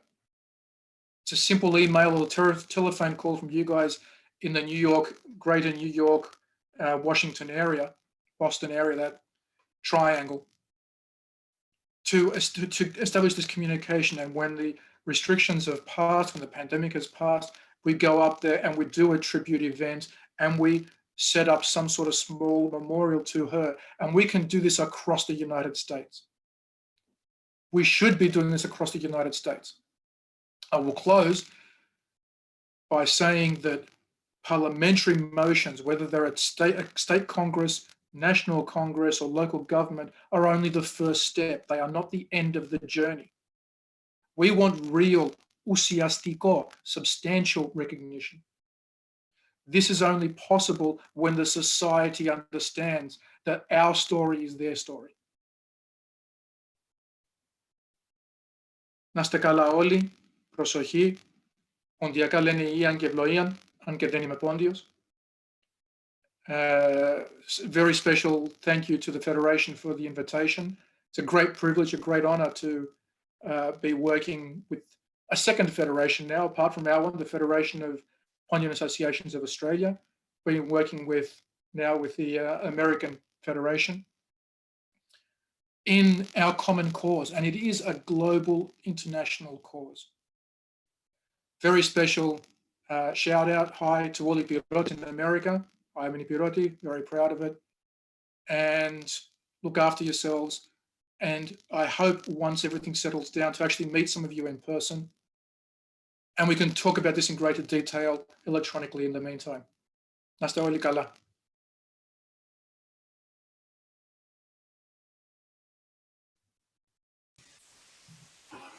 Ευχαριστώ πολύ. Thank you very much, Dr. Παναγιώτη. Κύριε Διαμαντής, thank you very much. Έχουμε μία ακόμη ομιλία. Μισό λεπτάκι να ετοιμάσουμε.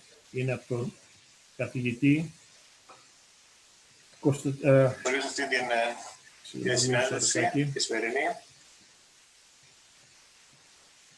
Να ετοιμάσω το βίντεο. Αυτό δεν είναι ανάποδα. Τα δύο εκείνα δεν ξέρω γιατί βγήκαν ανάποδα. Λοιπόν, ο επόμενος ομιλητής μας είναι ο Δ. Κυριάκος Χατζικυριακίδης. Είναι assistant professor, δηλαδή επίκουρος καθηγητής και chair of Pontic Studies στο Aristotle University of Thessaloniki. Δηλαδή είναι πρόεδρος του τμήματος της έδρας ποντιακών μελετών του Αριστοτελείου Πανεπιστημίου Θεσσαλονίκης. Η συνέντευξη αυτή, όπως προείπα, μαγνητοσκοπήθηκε, οπότε θα τη μοιραστώ μαζί και έχει ιδιαίτερο ενδιαφέρον. Όπως και οι προηγούμενες δύο συνεντεύξεις εννοείται.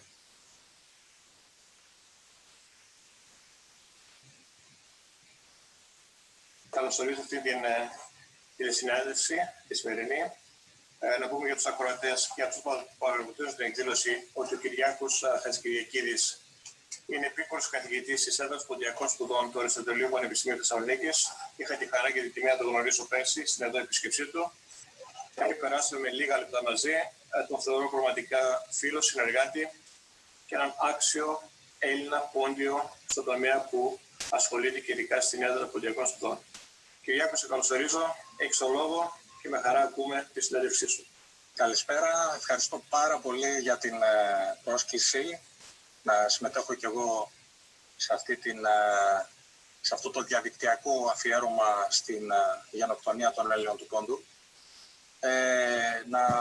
Και εγώ να πω ότι χαίρομαι πάρα πολύ για την επικοινωνία αυτή. Θυμάμαι αμέσως ότι ημερολογιακά, ένα χρόνο ακριβώς πριν, ταξίδευα για τη Νέα Υόρκη, πρώτη φορά στη ζωή μου στην Αμερική, για τις εκδηλώσεις της εκεί Ομοσπονδίας, την Παμποντιακή Ομοσπονδία Ηνωμένων Πολιτειών Αμερικής και Καναδά για τη γενοκτονία, στο Bowling Green και στο να συναντήσω στις εστίες τους, εσάς εκεί, τους δικούς μας ανθρώπους και στα ίδια στους ίδιους τους συλλόγους, και βέβαια είχα και την ευκαιρία, τη μεγάλη ευκαιρία να δω από κοντά σε μια αποστολή με μέλη της Ομοσπονδίας στην Ουάσιγκτον το πώς γίνεται αυτή η προσέγγιση των αρμοδίων εκεί, των πολιτικών ουσιαστικά αρχηγών των πολιτιών μέσα στο Κογκρέσο και το πώς υπάρχει αυτή η δυνατότητα ή το πώς πρέπει μάλλον κανείς να προχωρήσει στην επόμενη φάση, σε αυτό το λόμπι το σωστά οργανωμένο, ώστε να έχει τα επιθυμητά αποτέλεσμα στην προσπάθεια, προκειμένου στη διεθνή αναγνώριση της γενοκτονίας των Ελλήνων του Πόντου. Εγώ θα πρόσθετα και όλες της Ανατολής. Σίγουρα μένει να γίνουν πάρα πολλά. Αν δεν θα αναφερθώ σε γεγονοτολογικά πράγματα, παρόλο που αυτό είμαστε στο τμήμα Ιστορίας Αρχαιολογίας, η έδρα εκεί έχει υπαχθεί εδώ και 3 χρόνια. Κάθε Μάιο έχουμε γενέθλια, θα λέγαμε. 3ος χρόνος κλείνει η μάλλον από την ίδρυσή της η έδρα, χάρη στην χρηματοδότηση που όλοι πλέον γνωρίζουν του κ. Ιβάν Σαββίδη. Θα μπούμε λίγο ίσως αργότερα σε αυτό το κομμάτι. Αυτό που θέλω να πω είναι ότι σίγουρα έχει γίνει πάρα πολύ μεγάλη δουλειά όσον αφορά την τεκμηρίωση, τις πηγές για τη γενοκτονία. Είναι αναμφισβήτητο το ότι συνέβη. Το θέμα είναι, αυτό το έκανε η γενιά μάλλον των ερευνητών, των επιστημόνων, των ακαδημαϊκών δασκάλων μας ήδη από τη δεκαετία του 80, κυρίως τη δεκαετία του 90 και βέβαια πολλών ερευνητών. Ακόμη και από τις προφορικές μαρτυρίες, επειδή είχαμε την πρώτη γενιά ακόμα εν ζωή και όλοι μας λίγο πολύ είχαμε είτε τον παππού και τη γιαγιά, τους δικούς μας ανθρώπους που μας περιέγραφαν κάποτε αυτά που έζησαν οι ίδιοι, αλλά και ζώντας όλο αυτό το περιβάλλον με την πρώτη γενιά γύρω μας, των προσφύγων. Θέλω να πω δηλαδή ότι υπήρξε μια έκρηξη, μια παραγωγή πολύ σημαντική βιβλιογραφικά, βασισμένη πια σε πηγές και όχι μόνο σε ένα συναίσθημα ή αφηγήσεις απλώς προφορικές, έρευνα στα αρχεία του κόσμου όλου, πέρα από το υπέξ το δικό μας. Πολύ σημαντική δουλειά του ομότιμου πια καθηγητή του κ. Φωτιάδη, ο οποίος μας έδωσε ένα πλήθος, ένα θησαυρό εγγράφων από όλα τα αρχεία. Έδωσε όλη αυτή την όθηση που χρειαζόταν. Σίγουρα και άλλοι. Ας μην ξεχνάμε ότι ο ενεπικίνηση είχε ξεκινήσει πολύ νωρίτερα.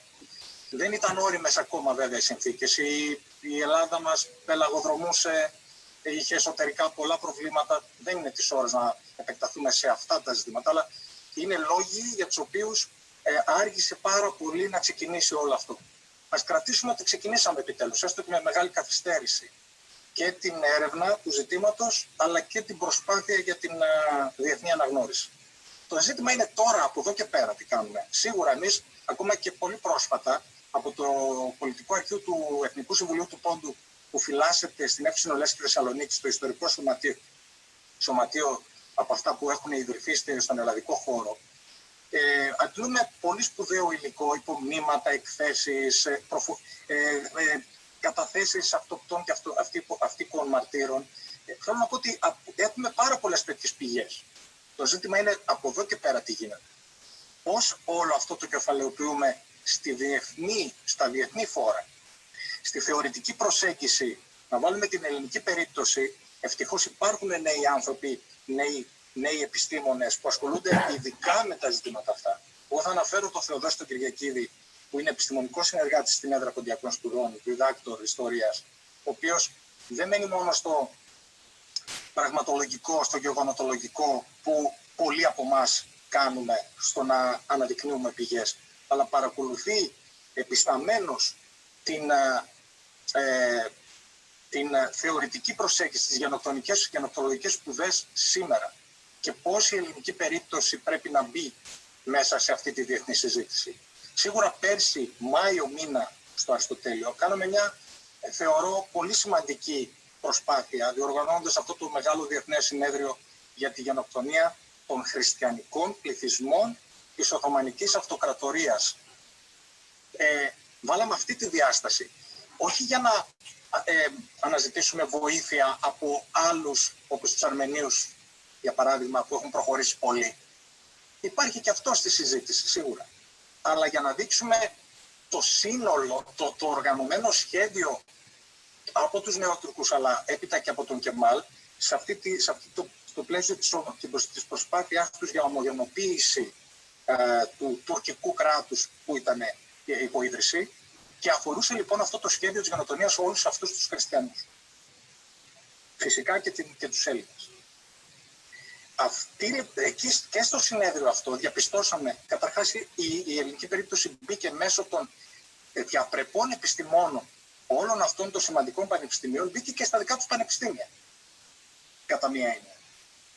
Και ήρθαν αυτοί οι άνθρωποι, ο Χοβανισιάν, ο Ατσάμ, πανεπιστήμια όπως το UCLA δηλαδή, είχαμε από το Clark, είχαμε από το Harvard, είχαμε από το Columbia, είχαμε από ευρωπαϊκά πανεπιστήμια συμμετοχές. Αυτό σημαίνει δηλαδή ότι και την ελληνική περίπτωση επιτέλους προσπαθούμε να τη συζητούμε μέσα σε τέτοιου είδους συνέδρια επιστημονικά. Και εδώ να κάνω πάλι μια μικρή παρένθεση. Σαφώς και κανένας δεν περισσεύει στην προσπάθεια.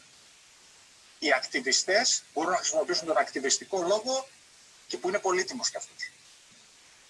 Οι επιστήμονες, οι ιστορικοί, και όχι μόνο, γιατί πρέπει να το δούμε και διεπιστημονικά, και αυτό έχει πολύ μεγάλη σημασία, που ούτε αυτό έχει πολύ προβληθεί.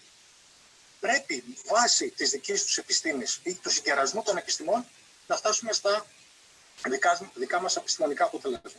Και αυτά να τα δώσουμε ως εφόδια, ως εργαλεία σε αυτούς οι οποίοι είναι αρμόδιοι να διεκδικήσουν στη πολιτικά πια ως αποφάσεις ομοσπονδιών, κεντρικών κυβερνήσεων, τέλος πάντων, όποια γίνουν αυτά, ειδικά τα μεγάλα κράτη. Σε αυτό οφείλω να ομολογήσω ότι δεν πάμε καλά. Δηλαδή, οι ιστορικοί, παρά τα λάθη, παρά τις διαφωνίες μας για το πώς έγινε, πού έγινε, εκεί είναι γενοκτονία, αλλού δεν είναι, και αυτά σίγουρα πρέπει να επιληθούν. Γιατί δημιουργούν μια σύγχυση και στον κόσμο και δίνουν και επιχειρήματα και στους αντιπάλους. Αλλά νομίζω ότι σε μεγάλο βαθμό αυτά τα έχουν επιλύσει. Το μεγάλο πρόβλημα είναι ότι δεν μπορούμε να κεφαλαιοποιήσουμε τις δυνάμεις μας, τη δυναμική που έχει η ομογένεια, για παράδειγμα, με τον λεγόμενο οργανωμένο ποντιακό χώρο, που μόνο οργανωμένος δεν είναι, ξεκινώντας πρώτα από το εσωτερικό, από εδώ, από την Ελλάδα μας. Σε 2-3 μέρες θα έχουμε πάλι την ίδια εικόνα, παρά την καραντίνα. Δηλαδή, άλλος θα πάει το πρωί στην πλατεία Αγίας Σοφίας, άλλος θα πάει το απόγευμα στην πλατεία Αγίας Σοφίας.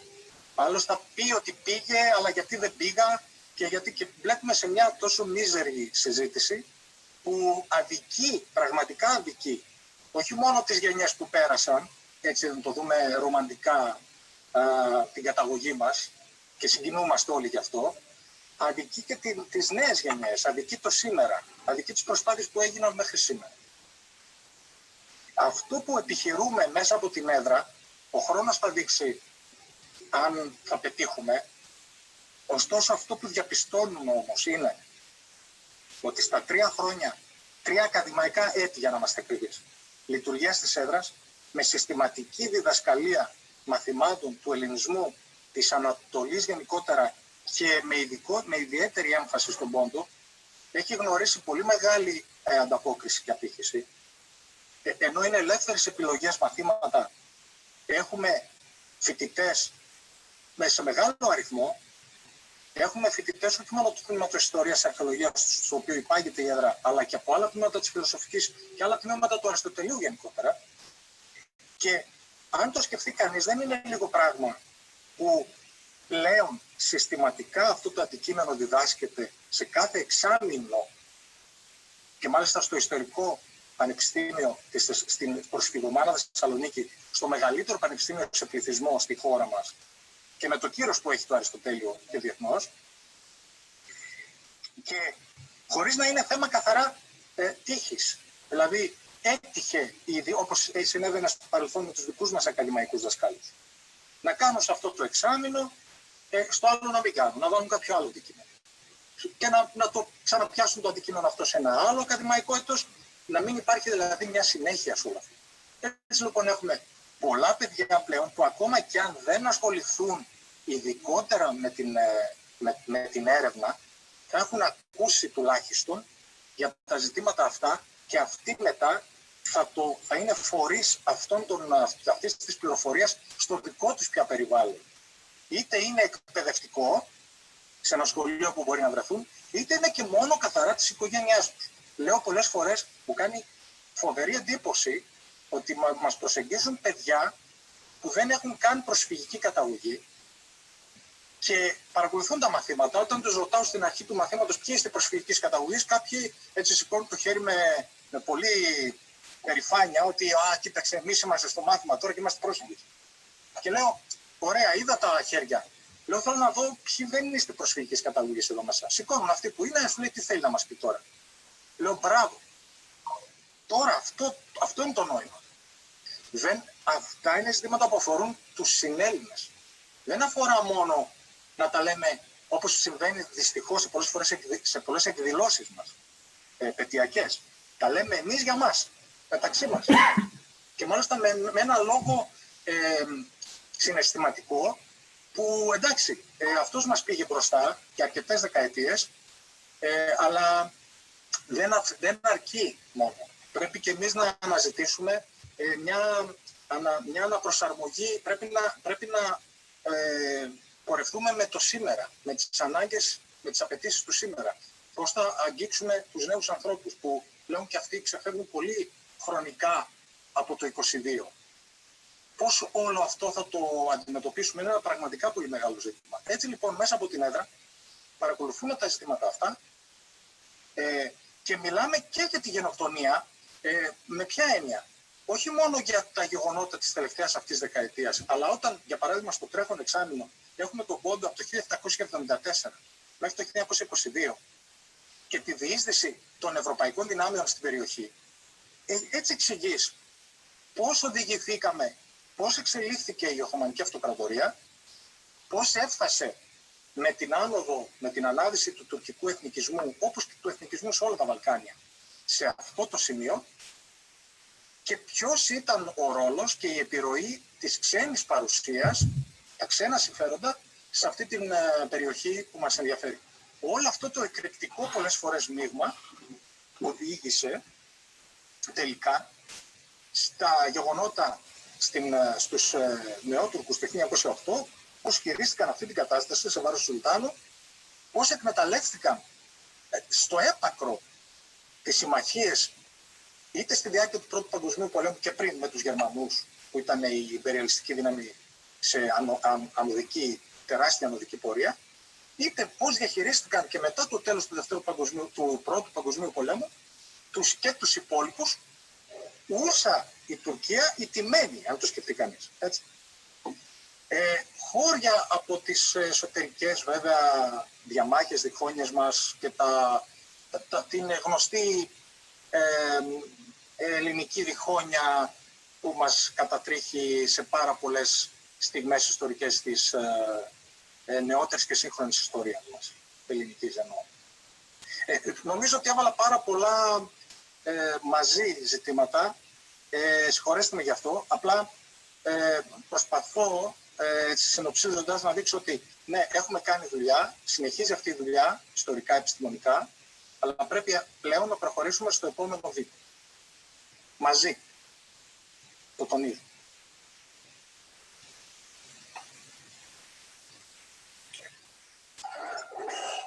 Κύριε Κυριάκου, πραγματικά εντυπωσιακά, δεν θα πω απλώς ενδιαφέρον εντυπωσιακά τα όσα ανέφερες, και μου αρέσει που έθιξες και τα προβλήματα που αντιμετωπίζουμε, και πραγματικά αντιμετωπίζουμε προβλήματα. και αυτά που έθεσε στα ερωτήματα, ζητήματα, θέματα και ζητήματα μαζί, θα μπορούσαν να είναι θέμα συνεδρίου, το οποίο πραγματικά μιλώ ότι ενώ παρακολουθώ τις εξελίξεις στον παιδιακό ελληνισμό, έχω πάρα πολλές απορίες ως προς κάποια θέματα που εκκρεμούν και δεν έχω πιστεί ότι έχουμε λάβει μια απόφαση που να ικανοποιεί το κοινό των ποντίων. Αλλά ως μηχανικός στο επάγγελμα θα σου κάνω έτσι μια τεχνικής φύσεως, ας το πω, ερώτηση, γιατί ενδιαφέρει και πάρα πολύ τον κόσμο. Χτίζουμε αυτό το οικοδόμημα που λέγεται αναγνώριση γενοκτονίας. Και πρέπει να φτάσουμε στην οροφή, στην κορονίδα, είναι η δικαίωση των θυμάτων, η καταδίκη των εγκληματιών και η τιμωρία σε έναν βαθμό. Γιατί εντάξει, δεν μπορούμε να τρέξουμε 100 χρόνια πριν και να αναστήσουμε κάποιους να τους τιμωρήσουμε, αλλά και η τιμωρία τέλος πάντων των αυτούργων αυτού του εγκλήματος. Το ερώτημα μου είναι, έχουμε τα θεμέλια? Θα πω καλοπροαίρετα και ως ιδιόδοξα από ότι θα έχουμε τα θεμέλια. Υπάρχει ο συναισθηματισμός, όπως είπες. Έχουμε χτίσει το γιαπί ή ακόμα χτίσουμε το γιαπί? Και σε μια τελευταία, έτσι για να το κάνω και λίγο, να προκαλέσω και λίγο, μήπως αυτό το θέμα κάποιοι φορείς μας αρέσει να το διαιωνίζουμε λίγο, γιατί κρατάει τον κόσμο μαζί και αγωνιζόμαστε και κάνουμε, μπορεί ουσιαστικά να βάλουμε στόχο αυτό το πραγματικό που θέλουμε, τη δικαίωση. Συγγνώμη για την πολυπλοκότητα του ερωτήματος, αλλά νομίζω ο κόσμος ενδιαφέρεται για αυτό το ερώτημα. Σε ευχαριστώ. Ναι, να πω το εξής. Τεχνικά, αφού με ρωτάς και έτσι ως εικόνα που και εγώ το δημιουργώ, που δεν έχω σχέση, ας πούμε, με τη δική σου επιστήμη, πράγματι, εγώ θεωρώ ότι, όπως είπα και στην αρχή, όχι μόνο έχουμε βάλει θεμέλια, νομίζω ότι έχουμε χτίσει αρκετούς ορόφους. Το θέμα είναι ότι εάν δεν από εδώ και πέρα δεν καθίσουμε σωστά να δούμε την κατάσταση, νομίζω ότι αυτό το οικοδόμημα επειδή δεν θα ολοκληρώνεται, στη συνείδηση των ανθρώπων θα είναι κάτι ημιτελές και άρα δεν θα αποκτάσει καμία αξία. Ούτε εμπορική, ούτε φανταστείτε ότι σαν να το χτίζουμε σε μια πολύ ωραία περιοχή, αλλά δεν το έχουμε ολοκληρώσει. Και παραμένει ένα ημιτελές πράγμα, που έχει μια υποτίθεται αξία, αλλά τίποτε περισσότερο. Τι θέλω να πω. Σαφώς πρέπει τώρα η παθογένεια του οργανωμένου χώρου, εγώ δεν θα ήθελα να την εξετάσω. Είναι ένα πολύ μεγάλο, μπορούμε να συζητάμε ώρες, αλλά το θεωρώ και ανούσιο. Είναι πολύ απλά τα πράγματα. Δεν θα ξεχάσω πραγματικά την εμπειρία μου αυτή πέρσι στη Νέα Υόρκη, μάλλον στην Ουάσιγκτον, όταν πήγαμε στο Εθνικό Συμβούλιο των Αρμενίων, στο κέντρο των αποφάσεων τους, όλου του κόσμου, όχι μόνο των ΗΠΑ, όταν μας είπε εκεί, δυστυχώς δεν θυμάμαι το όνομά του, ένα Σεγιάν είναι, όπως καταλαβαίνετε, είναι αρμένικο. Μας είπε ότι, κοιτάξτε, τι κάνετε λάθος ή ξέρω εγώ, εμείς ό,τι συζητήσουμε εδώ μέσα, όσο είναι κλειστές οι πόρτες, θα πούμε οτιδήποτε μας έρθει στο κεφάλι. Όταν ανοίξει όμως αυτή η πόρτα, αυτό που θα βγει θα είναι η απόφαση που πήραμε. Τέλος. Χωρίς να δώσουμε δικαίωμα σε κανέναν άλλον, δεν λέω όλοι έχουν τα προβλήματά τους. Αλλά βλέπετε να τα βγάζουν με τέτοιο τρόπο. Εδώ πολλές φορές φωνάζουμε τα προβλήματά μας. Πριν καν εκφράζουμε επιχειρήματα υποδαβλίζοντας την προσπάθεια, επιχειρήματα που θα τα ζήλευαν οι Τούρκοι. Δηλαδή, παράνοια πολλές φορές. Εγώ θα μείνω καθαρά στο δικό μας το αντικείμενο. Προσπαθούμε μέσα, δεν είμαστε όλοι εξειδικευμένοι. Σας είπα ότι εγώ ασχολούμαι κυρίως με, για παράδειγμα, ωραία μέσα από τις πηγές. Γι' αυτό δημιουργούμε τις ομάδες των νέων ανθρώπων, καλούμε και τους νομικούς, νέους επιστήμονες, σοβαρότατους επιστήμονες, τη θεωρητική προσέγγιση της γενοκτονίας. Εμείς μέσα από το μάθημα προσπαθούμε να δώσουμε αυτές τις διαστάσεις, το να καταλάβουν οι φοιτητές. Και στην πορεία, αφού δημιουργήσουμε αυτή τη δυναμική, να πάμε σε μεταπτυχιακό επίπεδο, σε εκπόνηση διδακτορικών στα θέματα αυτά. Τώρα, ας πούμε, συζητάμε, είναι η πρώτη φορά που θα το αναφέρω, την εκπόνηση μιας εργασίας σε μεταπτυχιακό επίπεδο, για παράδειγμα, την αναγνώριση των γενοκτονιών στο Ελληνικό Κοινοβούλιο. Δηλαδή, τη συζήτηση μέσα από τα πρακτικά, όχι μόνο της ελληνικής περίπτωσης, και των Αρμενίων και των Εβραίων, και το δημόσιο λόγο, το πώς πέρασε όλο αυτό στον τύπο, πριν, μετά, γιατί οδηγηθήκαμε εκεί. Δηλαδή, πράγματα τα οποία, ας πούμε, σας είπα ένα παράδειγμα. Μπορούμε να πάμε σε πιο θεωρητικές προσεγγίσεις. Και σαφώς και θα συνεχίσουμε, είναι πιο κοντά στο αντικείμενο και της σχολής μας, της σχολής που ακολουθούμε, δηλαδή έρευνα βασισμένη σε αρχαιακό υλικό, γνωρίζοντας βέβαια πάντοτε τα όρια των πηγών. Νομίζω, δεν ξέρω αν σου απάντησα, αλλά θεωρώ ότι σίγουρα έχουμε γίνει, σε καμία περίπτωση δεν πρέπει να περάσει το μήνυμα ότι ακυρώνουμε ό,τι έχει γίνει, ίσα-ίσα το αντίθετο. Έχουμε μπει γερά θεμέλια. Έγινε πολύ σημαντική δουλειά στη δεκαετία του 90 κυρίως και του 2000 στην πορεία. Ακόμα και το ότι βγήκαν κάποιοι νεότεροι από εκείνα τα χρόνια, παιδιά των ακαδημαϊκών εκείνων δασκάλων. Αλλά και σε αυτό το κομμάτι ολιγορήσαμε. Πρέπει να δημιουργήσουμε καινούριους επιστήμονες. Πρέπει να δημιουργήσουμε μια καινούργια γενιά ανθρώπων. Και πάντα σε συνεργασία και ενίσχυση όχι τόσο, γιατί αυτό πολλές φορές παρεξηγείται από τους αποδήμους, ότι κάθε φορά που είναι ζητάνε, μόνο όταν θέλουν τη βοήθειά μας από την Ελλάδα μας σκέφτονται. Όχι, και μόνο το ότι θα πάει ένας νέος άνθρωπος στη Νέα Υόρκη, θα πάει στα αρχεία όπου στην Ουάσιγκτον και θα έχει μια στήριξη εκεί. Θα αισθάνεται ότι καταλαβαίνουν την προσπάθειά του. Ότι υπάρχουν άνθρωποι που κατανοούν τι κάνει. Ακούνε την αγωνία του και αυτό και μόνο είναι πολύ σημαντικό. Για να μην πω μια άλλη πολύ σημαντική διάσταση. Γιατί να μην αξιοποιήσουμε παιδιά δικά μας εκεί, τα δικά σας παιδιά, που σίγουρα οι κοινωνικές επιστήμες, οι θεωρητικές επιστήμες δεν γνωρίζουν έτσι μεγάλη ακμή και έξαρση. Αλλά ωστόσο, γιατί να μην αξιοποιήσουμε παιδιά δικά μας που έτσι καλώς ζουν, ας πούμε, προκειμένου στον Καναδά ή στις ΗΠΑ και να δουλέψουν πάνω σε αρχαιακή έρευνα. Σε συνεργασία μαζί μας. Δηλαδή, απλά πράγματα, να κάνουμε λίγο πιο μεθοδική τη δουλειά αυτή. Υπάρχουν δυνάμεις, αλλά χάνονται.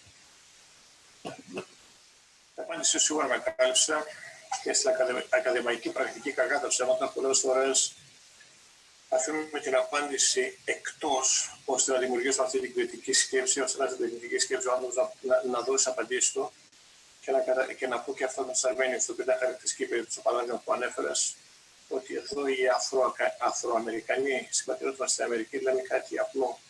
Πολλές φωνές λένε μία μελωδία. Οπότε αυτό πρέπει να κάνουμε κι εμείς. Να υπάρχουν πολλές παραφωνίες ακόμα.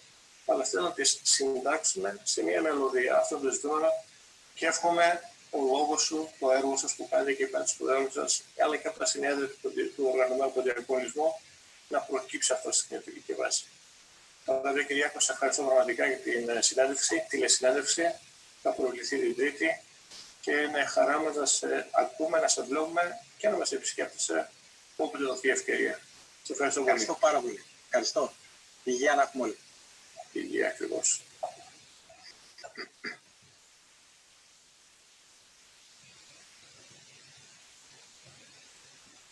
Λοιπόν, επανερχόμαστε στην κανονική ροή του προγράμματος. Αν αναρωτιέστε γιατί δεν έκλεισε το μικρόφωνο μου, είναι γιατί όταν κλείνει το μικρόφωνο μου για κάποιο λόγο σταματούσε και η φωνή του βίντεο που εκπέμπαμε. Λοιπόν, ακούσαμε από τρεις σπουδαίους ομιλητές, τρεις πολύ σημαντικές παρουσιάσεις, έδειξαν πολλά ζητήματα, κάποιοι ενέπνευσαν αισιοδοξία, κάποια μηνύματα ήταν λίγο απεσιόδοξα, κάποια είχαν τον τόνο της ύμνοιας, κάποια πανέρωναν κάποια τριβή και κάποιες τριβές στον ποντιακό χώρο. Σ' άλλα μπορούμε να συμφωνήσουμε, σ' άλλα μπορούμε να διαφωνήσουμε. Το ζητούμενο είναι ότι όταν θέλουμε να ασχοληθούμε με αυτό το θέμα σοβαρά, να το προβάλλουμε, να το διεθνοποιήσουμε και να πετύσουμε τη δικαίωση, θα πρέπει να πω όλα εμείς να γνωρίζουμε την αλήθεια. Και αλήθεια σημαίνει μη λύθη, να μην την ξεχνάμε κιόλας. Θα πρέπει να διακατεχόμαστε από ένα αγωνιστικό αίσθημα και θα πρέπει να είμαστε έτοιμοι να ρηχτούμε στο στίβο με ό,τι σημαίνει κάτι τέτοιο. Λοιπόν, από εδώ και πέρα, συγγνώμη, το επίσημο, όχι το επίσημο, το κομμάτι των παρουσιάσεων έχει τελειώσει. Ο λόγος είναι σε εσάς. Έχω πάρει διάφορα μηνύματα, πολλά μηνύματα θα έλεγα, αλλά ήταν όλα σχόλια και θετικά μάλιστα, το οποίο είναι λίγο περίεργο για μένα. Από εκεί και πέρα έχουμε το χρόνο για ερωτήσεις. Ερωτήσεις που να απευθυνθούν στους ομιλητές κυρίως, στον Κώστα, στην Αναστασία, στον Παναγιώτη, τον Πίτερ είναι στη γραμμή. Και με χαρά ακούμε τα σχόλιά σας.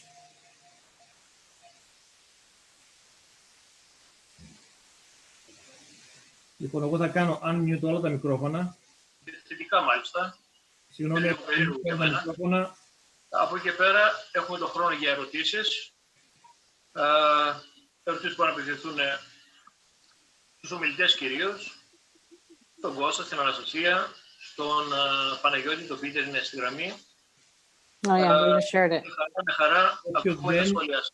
Όποιος δεν θέλει να μιλήσει, ας έχει κλειστό το μικρόφωνο από μόνος του. Εγώ θα κάνω unmute όλα τα μικρόφωνα, αλλά μην ακούμε για όλα τα μικρόφωνα. το βάθος. Όπως θα πούμε δύο φορές. Από εκεί πέρα έχουμε το χρόνο για ερωτήσεις. Ερωτήσεις που να απευθυνθούν στους ομιλητές κυρίως, στον Κώστα, στην Αναστασία, στον Παναγιώτη, τον Πίτερ είναι στη γραμμή. Με χαρά ακούμε τα σχόλιά σας. Όποιος δεν θέλει να μιλήσει, ας έχει κλειστό το μικρόφωνο από μόνος του. Εγώ θα κάνω unmute όλα τα μικρόφωνα. Στην Αναστασία να κλείσει το μικρόφωνο. Δύο φορές. Hold on, man. Στους ομιλητές κυρίως, στον Κώστα, στην Αναστασία, στον Παναγιώτη, τον Πίτερ είναι στη γραμμή. Όποιος δεν θέλει να μιλήσει, ας έχει κλειστό το μικρόφωνο από μόνος του. Εγώ θα κάνω unmute όλα τα μικρόφωνα. Κλείστε τα μικρόφωνα, όσοι θέλετε να μιλήσετε, στείλτε ένα chat, όσοι θέλετε να μιλήσετε, και γίνεται πολύ μπέρδεμα. Hold on, man. Λοιπόν, έχω μία ερώτηση εδώ πέρα. Αφήσω εγώ με το που διαβάζω. Κλείστε σας παρακαλώ τα μικρόφωνά σας και όταν μιλήσετε. You need to close them. Δεν θα κλείσουμε μετά, κάποιος θέλει να μιλήσει και δεν ξέρω ποιος θα τα κλείσει. Κλείστε τα μικρόφωνα, όσοι θέλετε να μιλήσετε, στείλτε ένα chat, όσοι θέλετε να μιλήσετε, και γίνεται πολύ μπέρδεμα. Οκ, έκλεισα τα μικρόφωνα όλων. Μπορείτε να τα ανοίξετε από μόνοι σας όταν έχετε ερωτήσεις. Διαβάζω την πρώτη ερώτηση. Πρώτα απ' όλα, ακούω ένα μήνυμα που λέει: Πες τα Χρυσόστομα για κάποιον ομιλητή. Από τον Πίτερ είναι, δεν ξέρω για ποιον αναφέρεται.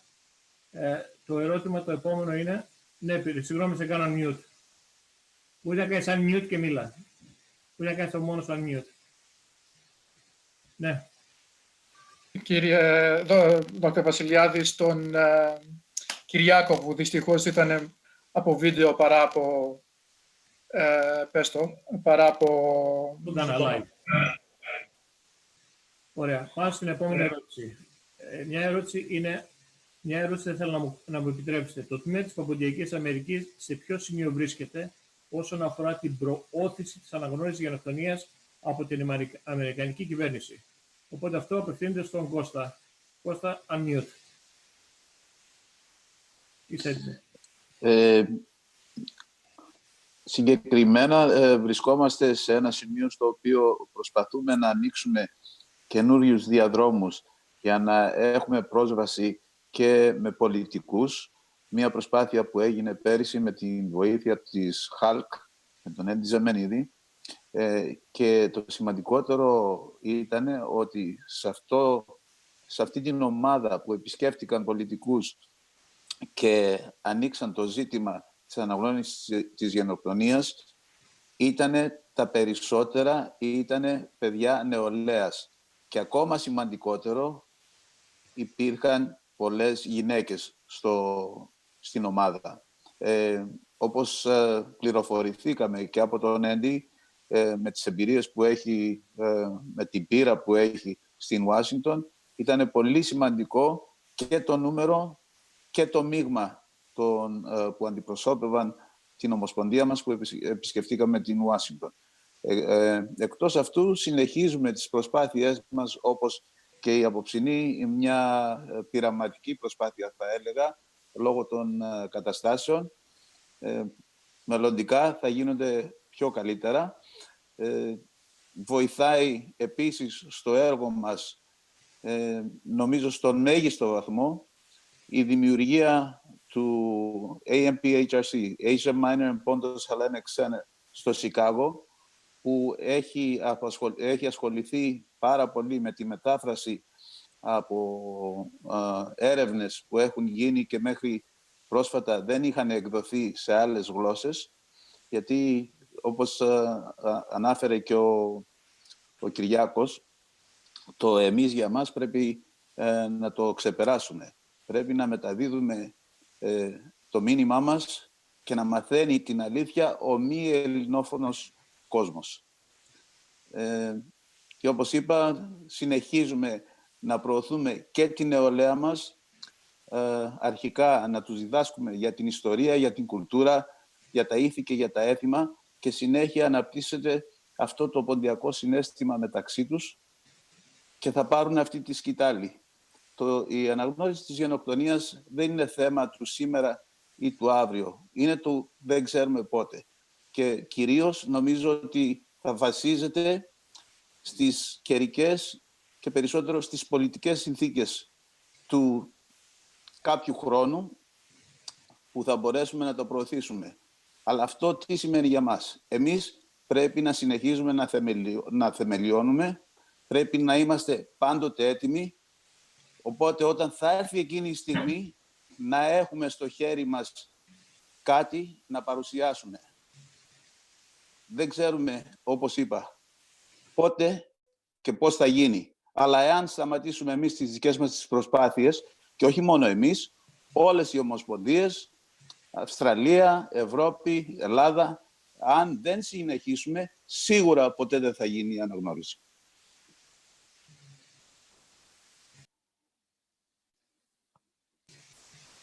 Ευχαριστούμε, Κώστα. Για να συντονιστούμε λίγο, στο κάτω μέρος της οθόνης σας έχει τα reactions. Όπως θα κάνω εγώ τώρα. Μπορείτε να πατήσετε εκείνο και θα βγει ένα χεράκι στην οθόνη που βγήκε σε μένα. Οπότε όποιος θέλει να μιλήσει, ας το κάνει έτσι για να μην έχουμε πολλές φωνές. Και ταυτόχρονα στείλ το με chat.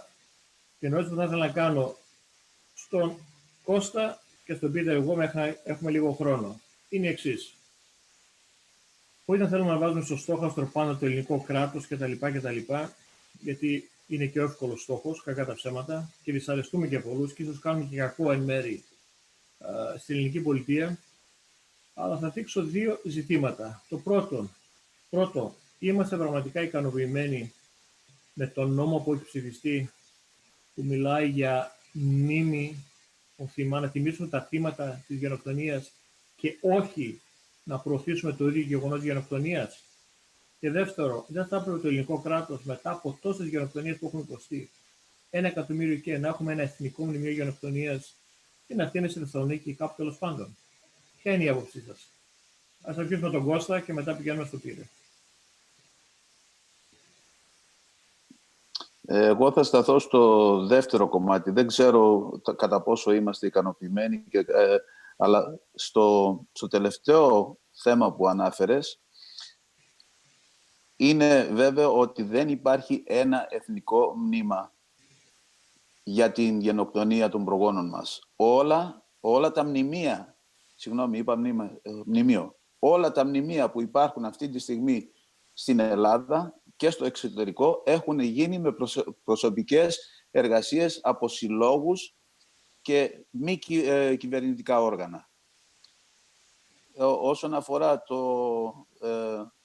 το πρώτο κομμάτι της ερώτησης, θα απαντήσω και λίγο σε αυτό. Εγώ δεν πιστεύω ότι στήριξε το ελληνικό κράτος όσο και όπως θα έπρεπε την προσπάθεια της προώθησης της αναγνώρισης της γενοκτονίας. Γιατί η βαρύτητα από πού προέρχεται? Από ένα έθνος. Δεν μπορεί να προέρχεται μεγαλύτερη βαρύτητα από κάποιους συλλόγους.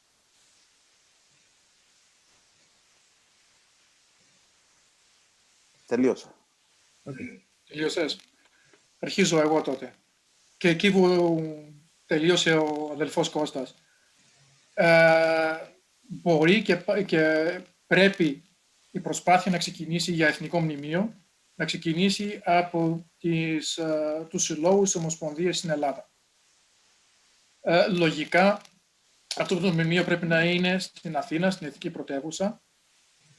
Δεν παίζει κανένα ρόλο αν δεν μπορούμε να κάνουμε και ένα... Έχουμε ήδη στην Θεσσαλονίκη.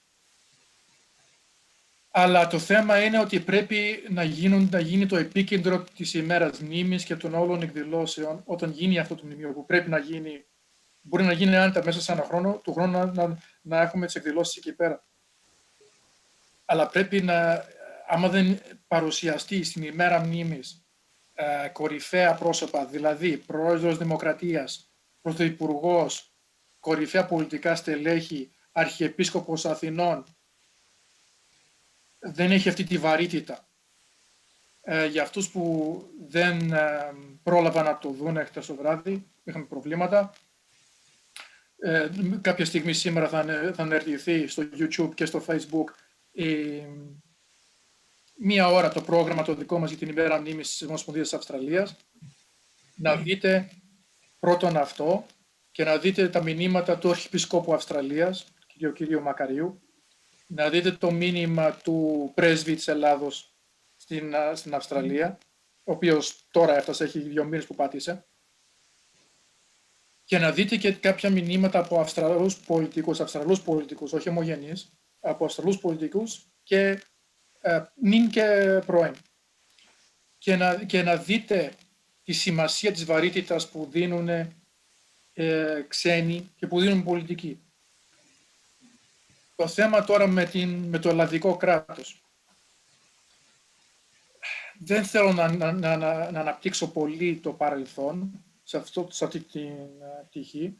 Θέλω να επικεντρωθώ από εδώ και πέρα τι κάνουμε. Παιδιά, το Μάβι Βατάν, η λεγόμενη γαλάζια πατρίδα, δεν είναι καινούργια ιδέα και ας το έχει ανακαλύψει πρόσφατα το Υπουργείο Εξωτερικών της Ελλάδος.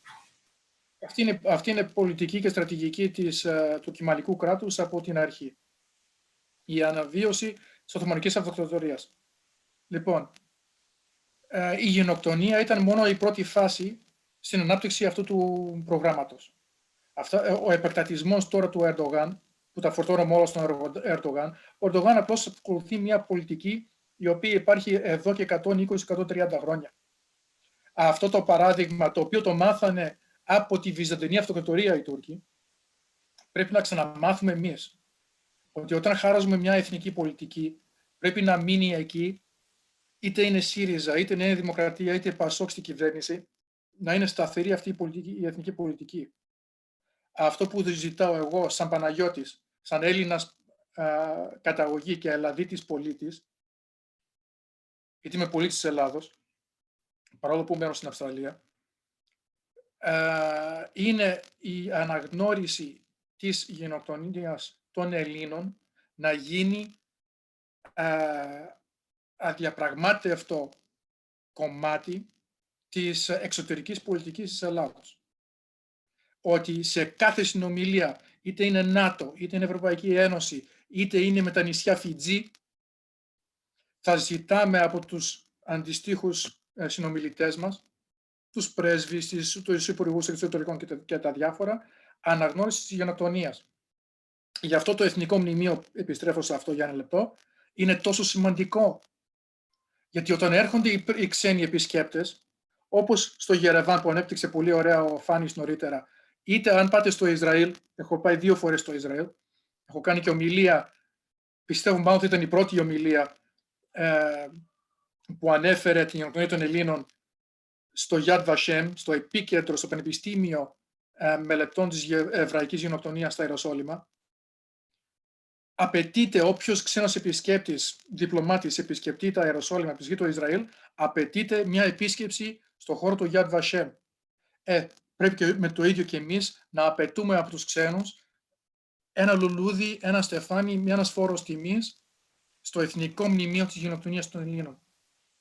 Κάπου εκεί στο κέντρο της Αθήνας. Χώροι υπάρχουν. Η θέληση πρέπει να υπάρχει. Για να μην το τραβήξω και πολύ, νομίζω αυτό που ήθελα να πω το είπα. Ευχαριστούμε και τους δύο. Και κάποια ερώτηση.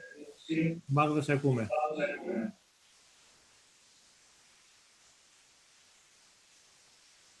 Αν θες να διαβάσει ένα ερώτηση του φίλου, είναι ερώτηση στην κυρία Παθένη Ριστακίδου Η ερώτηση έχει ως εξής, να κάνω μερικά μικρόφωνα πάλι. Στην κυρία Στρατιού του Παρθένα, γνωρίζετε τι διδάσκεται στα ελληνικά σχολεία στην Αμερική για τη γενοκτονία των ποντίων? Μισό λεπτάκι να κάνω ένα mute.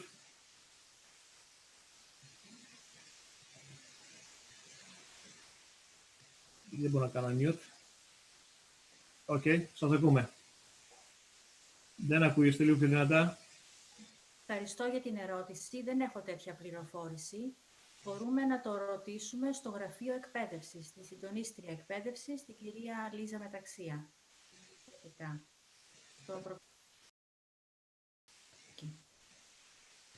Από Αυστραλία γνωρίζω ότι δεν διδάσκεται σαν ξεχωριστό θέμα, αλλά τον Μάιο συμπεριλαμβάνεται στα προγράμματα σαν άσκηση, ας το πούμε έτσι.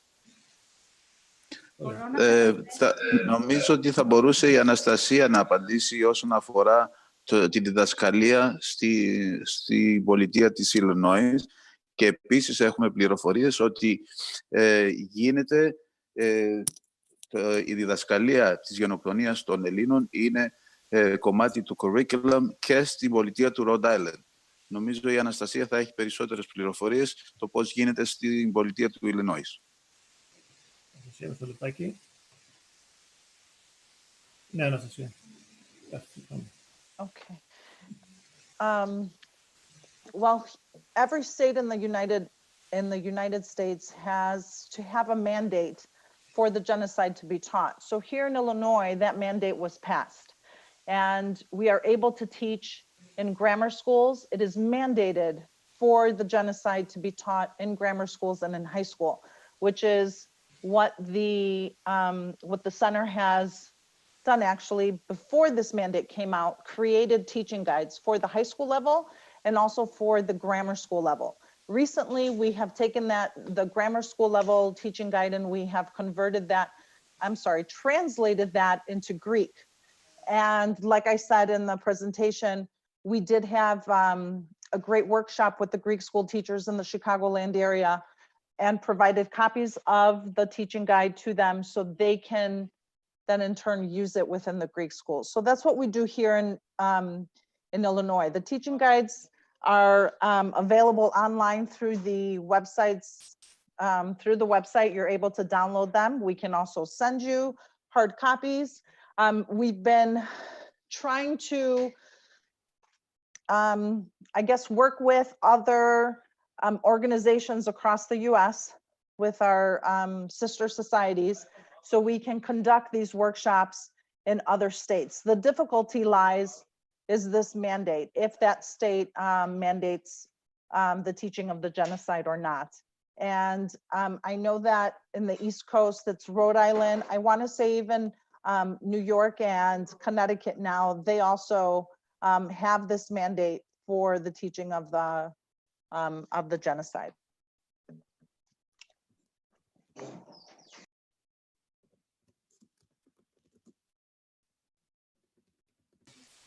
Μια ερώτηση ακόμη πάλι προς τους Κώστα Τσιλφίδη και Πύρο Διαμάντη. Εγώ προσωπικά το λέω, δεν έχω κανένα πρόβλημα να το τονίσω, ότι πιστεύω ότι πρέπει να προωθήσουμε μια ενιαία γενοκτονία για όλους τους ελληνικούς λαούς, για όλο τον ελληνικό λαό, για όλο τον ελληνικό.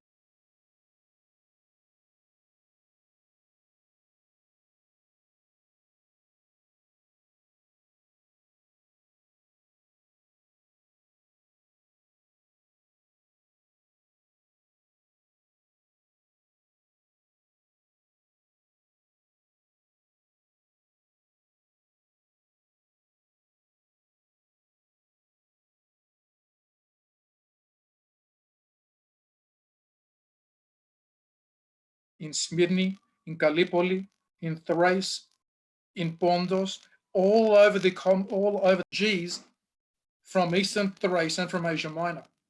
Before World War I begins, Greece does not enter World War I until 1917. Greece is not a combatant with anybody in 1914, 1915, 1916, until the middle of 1917 when it joins the Allies. The Ottoman Empire joins the war almost from day one. So it is there is the evidence of the fact that the populations were being forcibly removed. They were being murdered, persecuted to the point of departure for years before a single Greek soldier sets foot in Smyrna. We have the refugee committees, and I've got documentation. I can share it with anybody who likes. Kyriako has in Thessaloniki has volumes of it, of documentation of the relief committees, of testimonies from survivors. Because of my Australian part, I have particular interest in the Gallipoli district of Eastern Thrace, the beginning of the Dardanelles. And I have documents, I have eyewitness accounts from survivors of the expulsions from Gallipoli in 1914, before World War I began. So to talk about, we cannot argue minor because of the Greek military presence from 1919 on, which is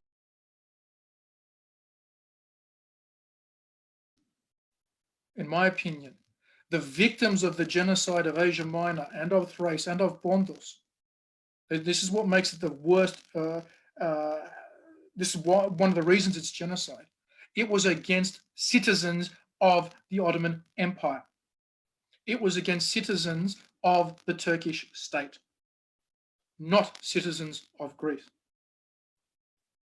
So on three different levels, the argument that we cannot, that we should not, is rubbish, and it also exposes something that both Fanny mentioned earlier, and especially Kyriako, the lack of scholarship on the Hellenic genocide. Let's be honest, beyond some studies by Nepekidis, Fotiadis, and a few others, until the 1990s, we did not have real substantial scholarship on the Hellenic genocide. Not fact collecting, not document collecting, scholarship, analysis, study. And the Jews are both a generation ahead of us, not a year or two, an entire generation. Hovhannisyan was studying genocide the way we understand it in the 1960s, alongside Nepekidis. And then it didn't happen until the 1990s is when it started again, serious scholarship. And believe me, inside Greece, genocide scholarship is basically non-existent. It is still very much at the level of, beyond 2 or 3 exceptions, it is very much at the level still of fact collecting, of recording testimonies. It's very, very basic level. We have not gone as a community, as a people internationally, to the level of analysis of relating not only Turkish policy to the events and then to the consequences, but also how these events and consequences and policies impacted other countries. I mean, we could talk about for hours the impact of the genocide on Syria, the impact of the genocide on what became Israel, where we had orphanages in what is now Israel. So, but that's, I'll shut up now because I'm taking too much of everybody's time. Karalambe, unmute yourself. Can't hear you. Thank you. Costa, let me unmute Costa too. Well, the only thing I can say that there is no chance that I can compete with what Peter can offer as far as facts and knowledge. But I will just reaffirm his statement that the genocide against the Greeks, against the Armenians, against the Assyrians, and in our case, particularly because what concerns us is the genocide against the Greeks, is that before, like Peter said, a single soldier set foot on Turkish grounds, for years, there had been expulsions, displacements, persecutions, and murder committed against our people.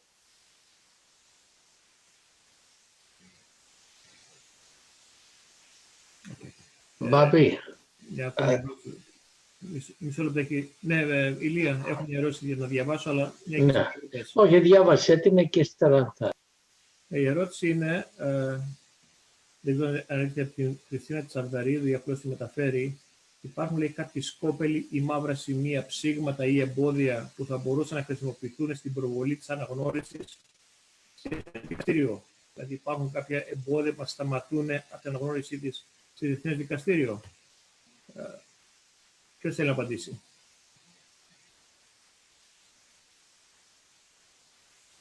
Αν δεν θέλει κανένας άλλος, καλύτερα να μιλήσει κάποιος άλλος, αλλά άμα δεν θέλει κανένας άλλος, έχω κάποιες γνώμες. Επειδή είσαι εκείνο θα περιμένουμε την απάντηση σου πρώτα από αυτά να πει και μετά βλέπουμε αν θέλει και κάποιος. Να ακούμε. Come on, guys, help me out here. Nobody else wants to participate.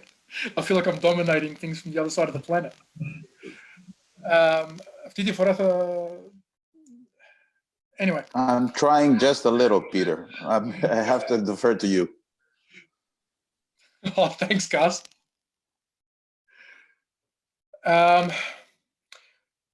The International Criminal Court does not deal in these sort of cases.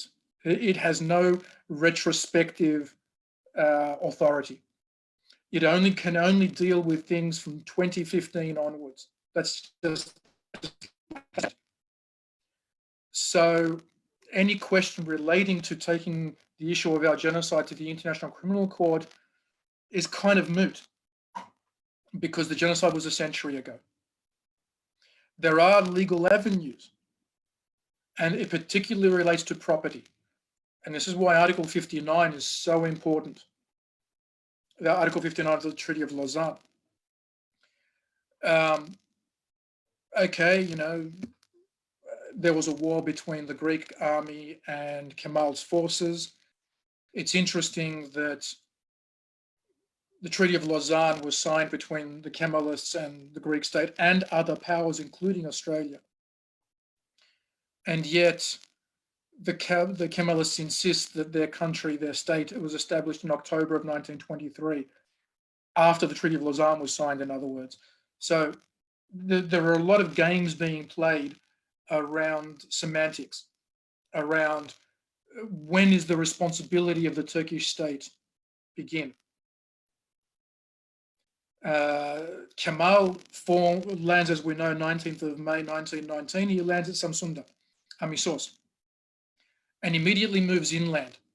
He first goes to Sevastia, which is at the southern point of Pontus, and sets up his Grand National Assembly. So he sets up a parliament, and from 1920 effectively controls a large chunk of what we now call Turkey. He begins to do deals, international deals, with Italy, with France, with the Soviets. So he is recognized as the authority of the governing authority of that particular region from about 1920 onwards. So one point of attack we do have is that since you were being recognized by other states, including great powers like Italy and France, as the authority in a particular territory, you are responsible for whatever crimes happen within this territory, and that includes Pontus, from 1920 onwards. So the infamous courts of independence in Snamasia, where numerous leading people of Pontus, journalists, teachers, bankers, businessmen, clergymen, the most famous one being, well, I can't call him His Grace, he's dead, but then the Metropolitis Zinon of Amasya, who conducted his own funeral in prison before he died because he realized he was dying from the tortures that he had been subjected to. So he conducted his own funeral service. You, the Kemalist government, are responsible for all of this. So are there any dark points, to go back to the question in Greek, υπάρχουν μελανά σημεία που να μας εμποδίσει? Το πιο μελανό σημείο είναι ότι το Διεθνές Δικαστήριο, το Διεθνές Ποινικό Δικαστήριο που λειτουργεί τώρα στη Χάγη, στην Ολλανδία και που ιδρύθηκε από την Συνθήκη της Ρώμης το 2015, δεν έχει τη δικαιοδοσία να εξετάσει καν τη γενοκτονία των Ελλήνων, των Αρμενίων, των Ασσυρίων, ούτε καν τη γενοκτονία των Εβραίων. Η ατιμωρησία, αυτό που είναι κάτι που είπε ο Φάνης πριν, η ατιμωρησία είναι ίσως το μεγαλύτερο ατού μας. Γιατί όπως έχει αναπτύξει και ο Φάνης και ο κορυφαίος σε αυτό το θέμα είναι ο Στεφάν Ιχριγκ από το Ισραήλ, ο κορυφαίος που αναπτύσσει τη σχέση του Κεμάλ με τον Χίτλερ και το πόσο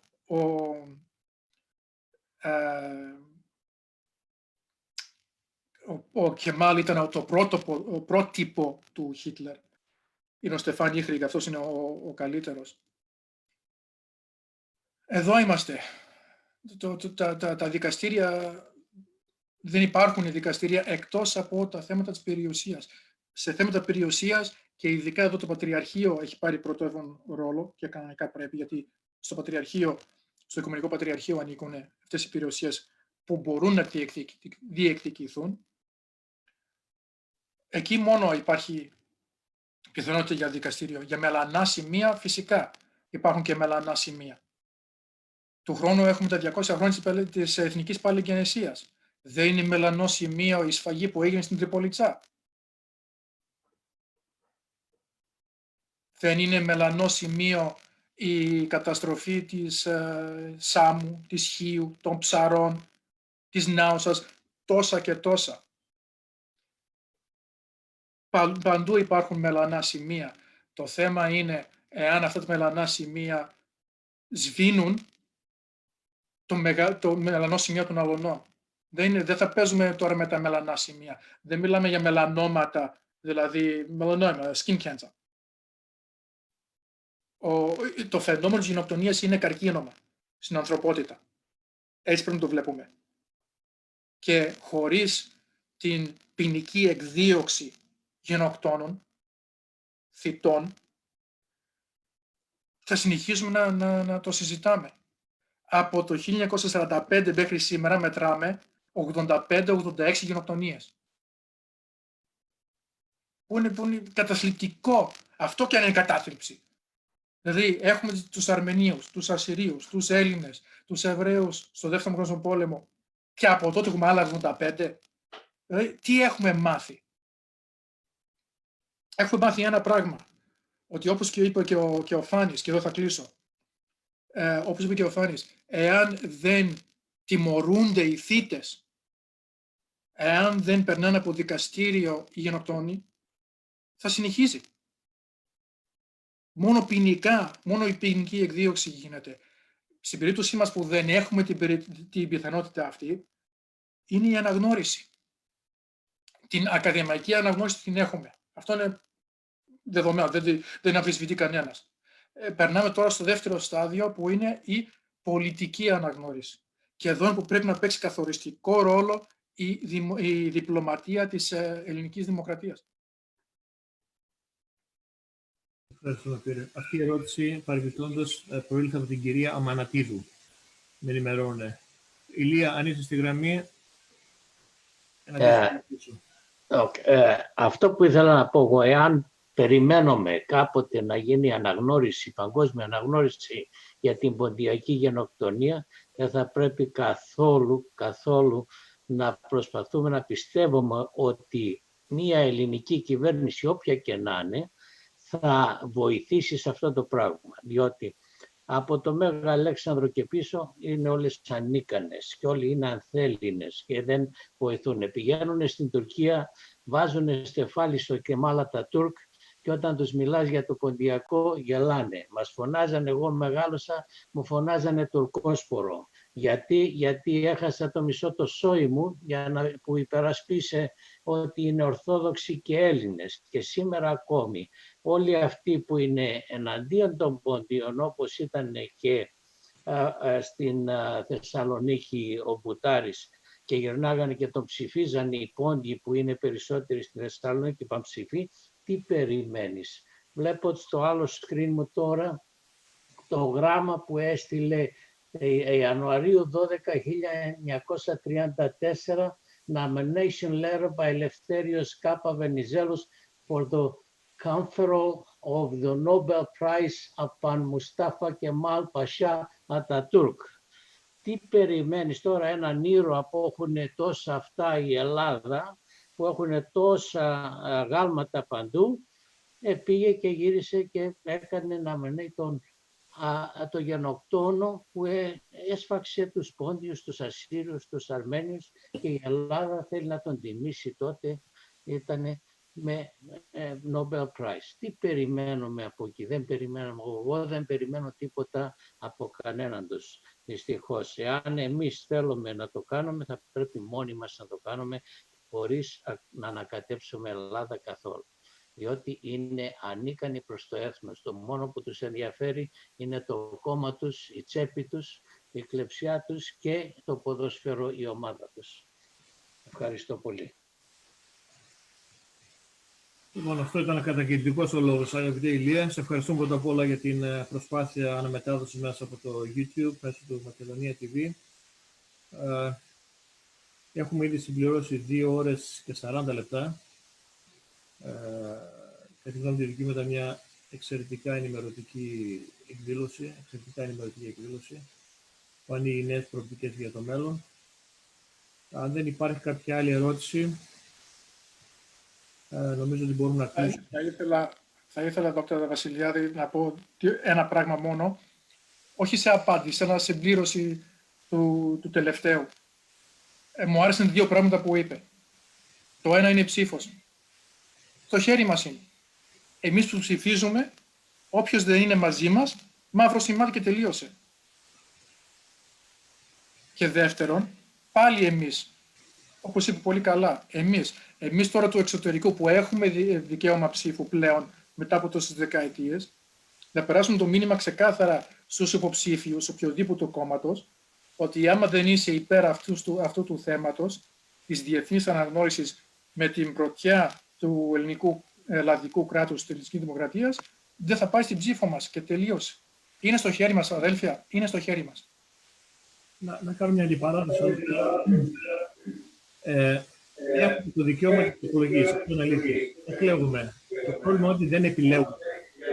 Δηλαδή, πας σε ένα μικρό νομό, από το κάθε κόμμα υπάρχουν 2 υποψήφοι σε κάθε κόμμα. Όταν κανένας από αυτούς τους υποψήφιους δεν είναι επιλογή της τοπικής κοινωνίας, είναι επιλογή των Αθηνών, εγώ πρέπει να επιλέξω, να εκλέξω ένα από τους 3 που δεν είναι καμιά δική μου επιλογή. Και αυτό είναι ένα μεγάλο κενό στη δημοκρατία που ζούμε τη σήμερα ημέρα. Ότι εκλέγουμε, αλλά δεν επιλέγουμε τους υποψηφίους. Και φαντάζομαι να συμφωνείτε με αυτό. Καλύτερα να, επειδή όπως πάμε τώρα για 2:45 σε λίγο θα κλείσουμε, αυτό θα το αφήσουμε, αυτή τη συζήτηση θα την αφήσουμε για άλλη φορά. Δεν είναι επί του παρόντος ούτως ή άλλως. Δεν είναι επί του παρόντος. Λοιπόν,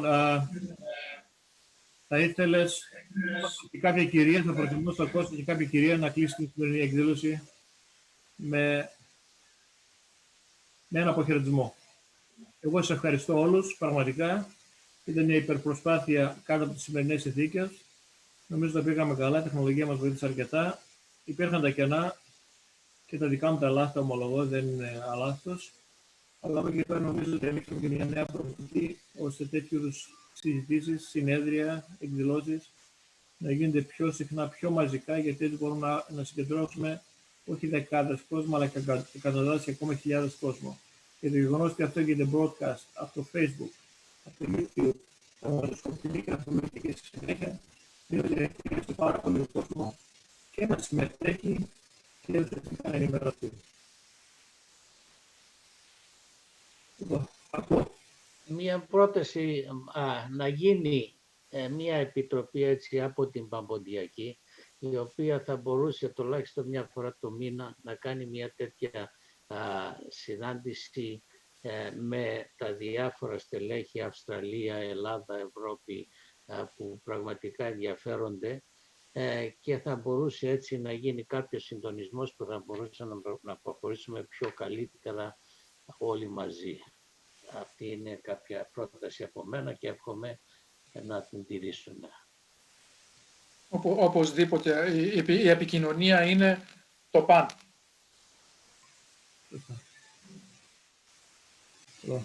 Κώστα και Αναστασία. Θα ήθελα τους δυο σας, αν δεν επιθυμεί κανένας άλλος, να κλείσει την κουβέντα.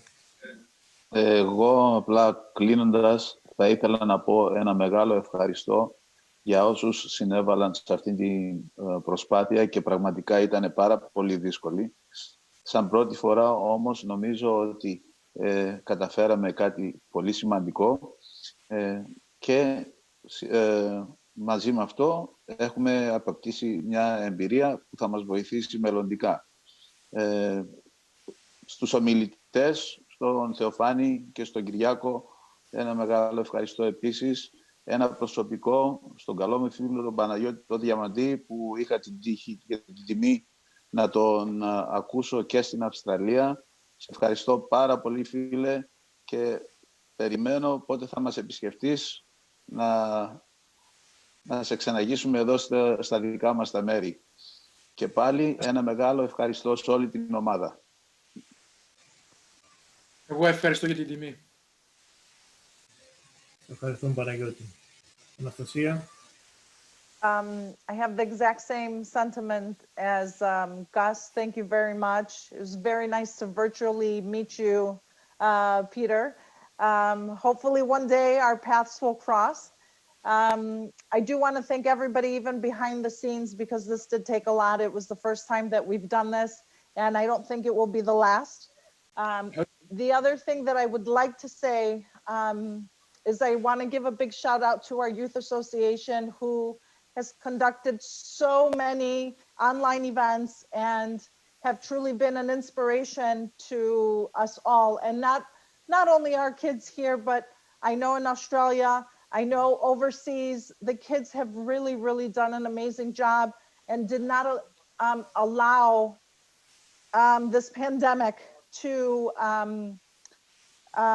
stop them from commemorating and remembering. So a big shout out to all of our kids, because they're the ones that will continue this once we are long gone. So thank you again for inviting the Research Center to be a part of this, and good night. I don't know who else is closing. Είναι ο Κώστας και είναι και η Μάγδα. Κώστα, σήκω στο χέρι, οπότε φαντάζομαι θες να μιλήσεις. Χειροκροτούσα για την νεολαία μας. Δεν σήκωσα το χέρι. Είδα και το reaction, αυτό το είδε, στο τέλος βγήκε ένα reaction, ένα χέρι πάνω εκεί. Ναι, χειροκροτούσα για την νεολαία μας. Ωραία. Και καλά έκανες και μπράβο, και το χρειάζεται. Μάγδα.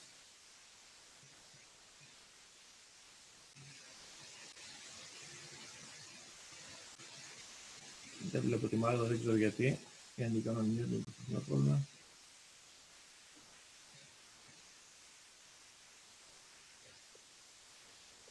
Και εγώ χειροκροτούσα, Μάγδα, και εγώ είμαι μία μη ποντία στο Σκοπό.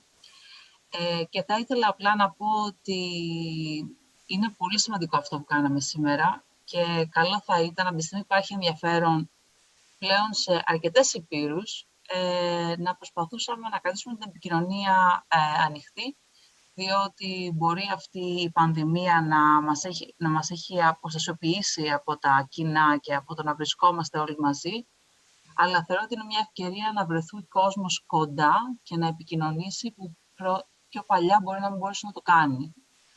Εγώ μόνο αυτό θα πω και σας ευχαριστώ όλους για ό,τι κάνετε και κυρίως για το έργο που κάνετε ουσιαστικά behind the scenes. And I'm glad to be, helping out and help bring it forward. Thank you all so much. Thank you. Νομίζω ότι φτάσαμε στην ώρα μας. 2 ώρες και 47 λεπτά συμπληρώσαμε. Να έχετε μια καλή νύχτα. Καλημέρα στον Πίζη, γιατί καταλαβαίνω η μέρα είναι εκεί. Τους υπόλοιπους νυχτώνει. Μεσημέριασε τώρα. Μεσημέριασε, ναι. Και πάλι, σας ευχαριστώ ιδιαίτερα όλους και όλες στη σκηνή και πίσω από τη σκηνή για αυτό το εγχείρημα που ολοκληρώθηκε με αρκετή επιτυχία. Καλό σας βράδυ, καλή συνέχεια και τιμή στη μνήμη των νεκρών μας. Καλό βράδυ σε όλους. Καλημέρα σε εσένα, Παναγιώτη. Καλησπέρα σε όλους, σε ονομία του στη μνήμη. Καληνύχτα σας. Καληνύχτα.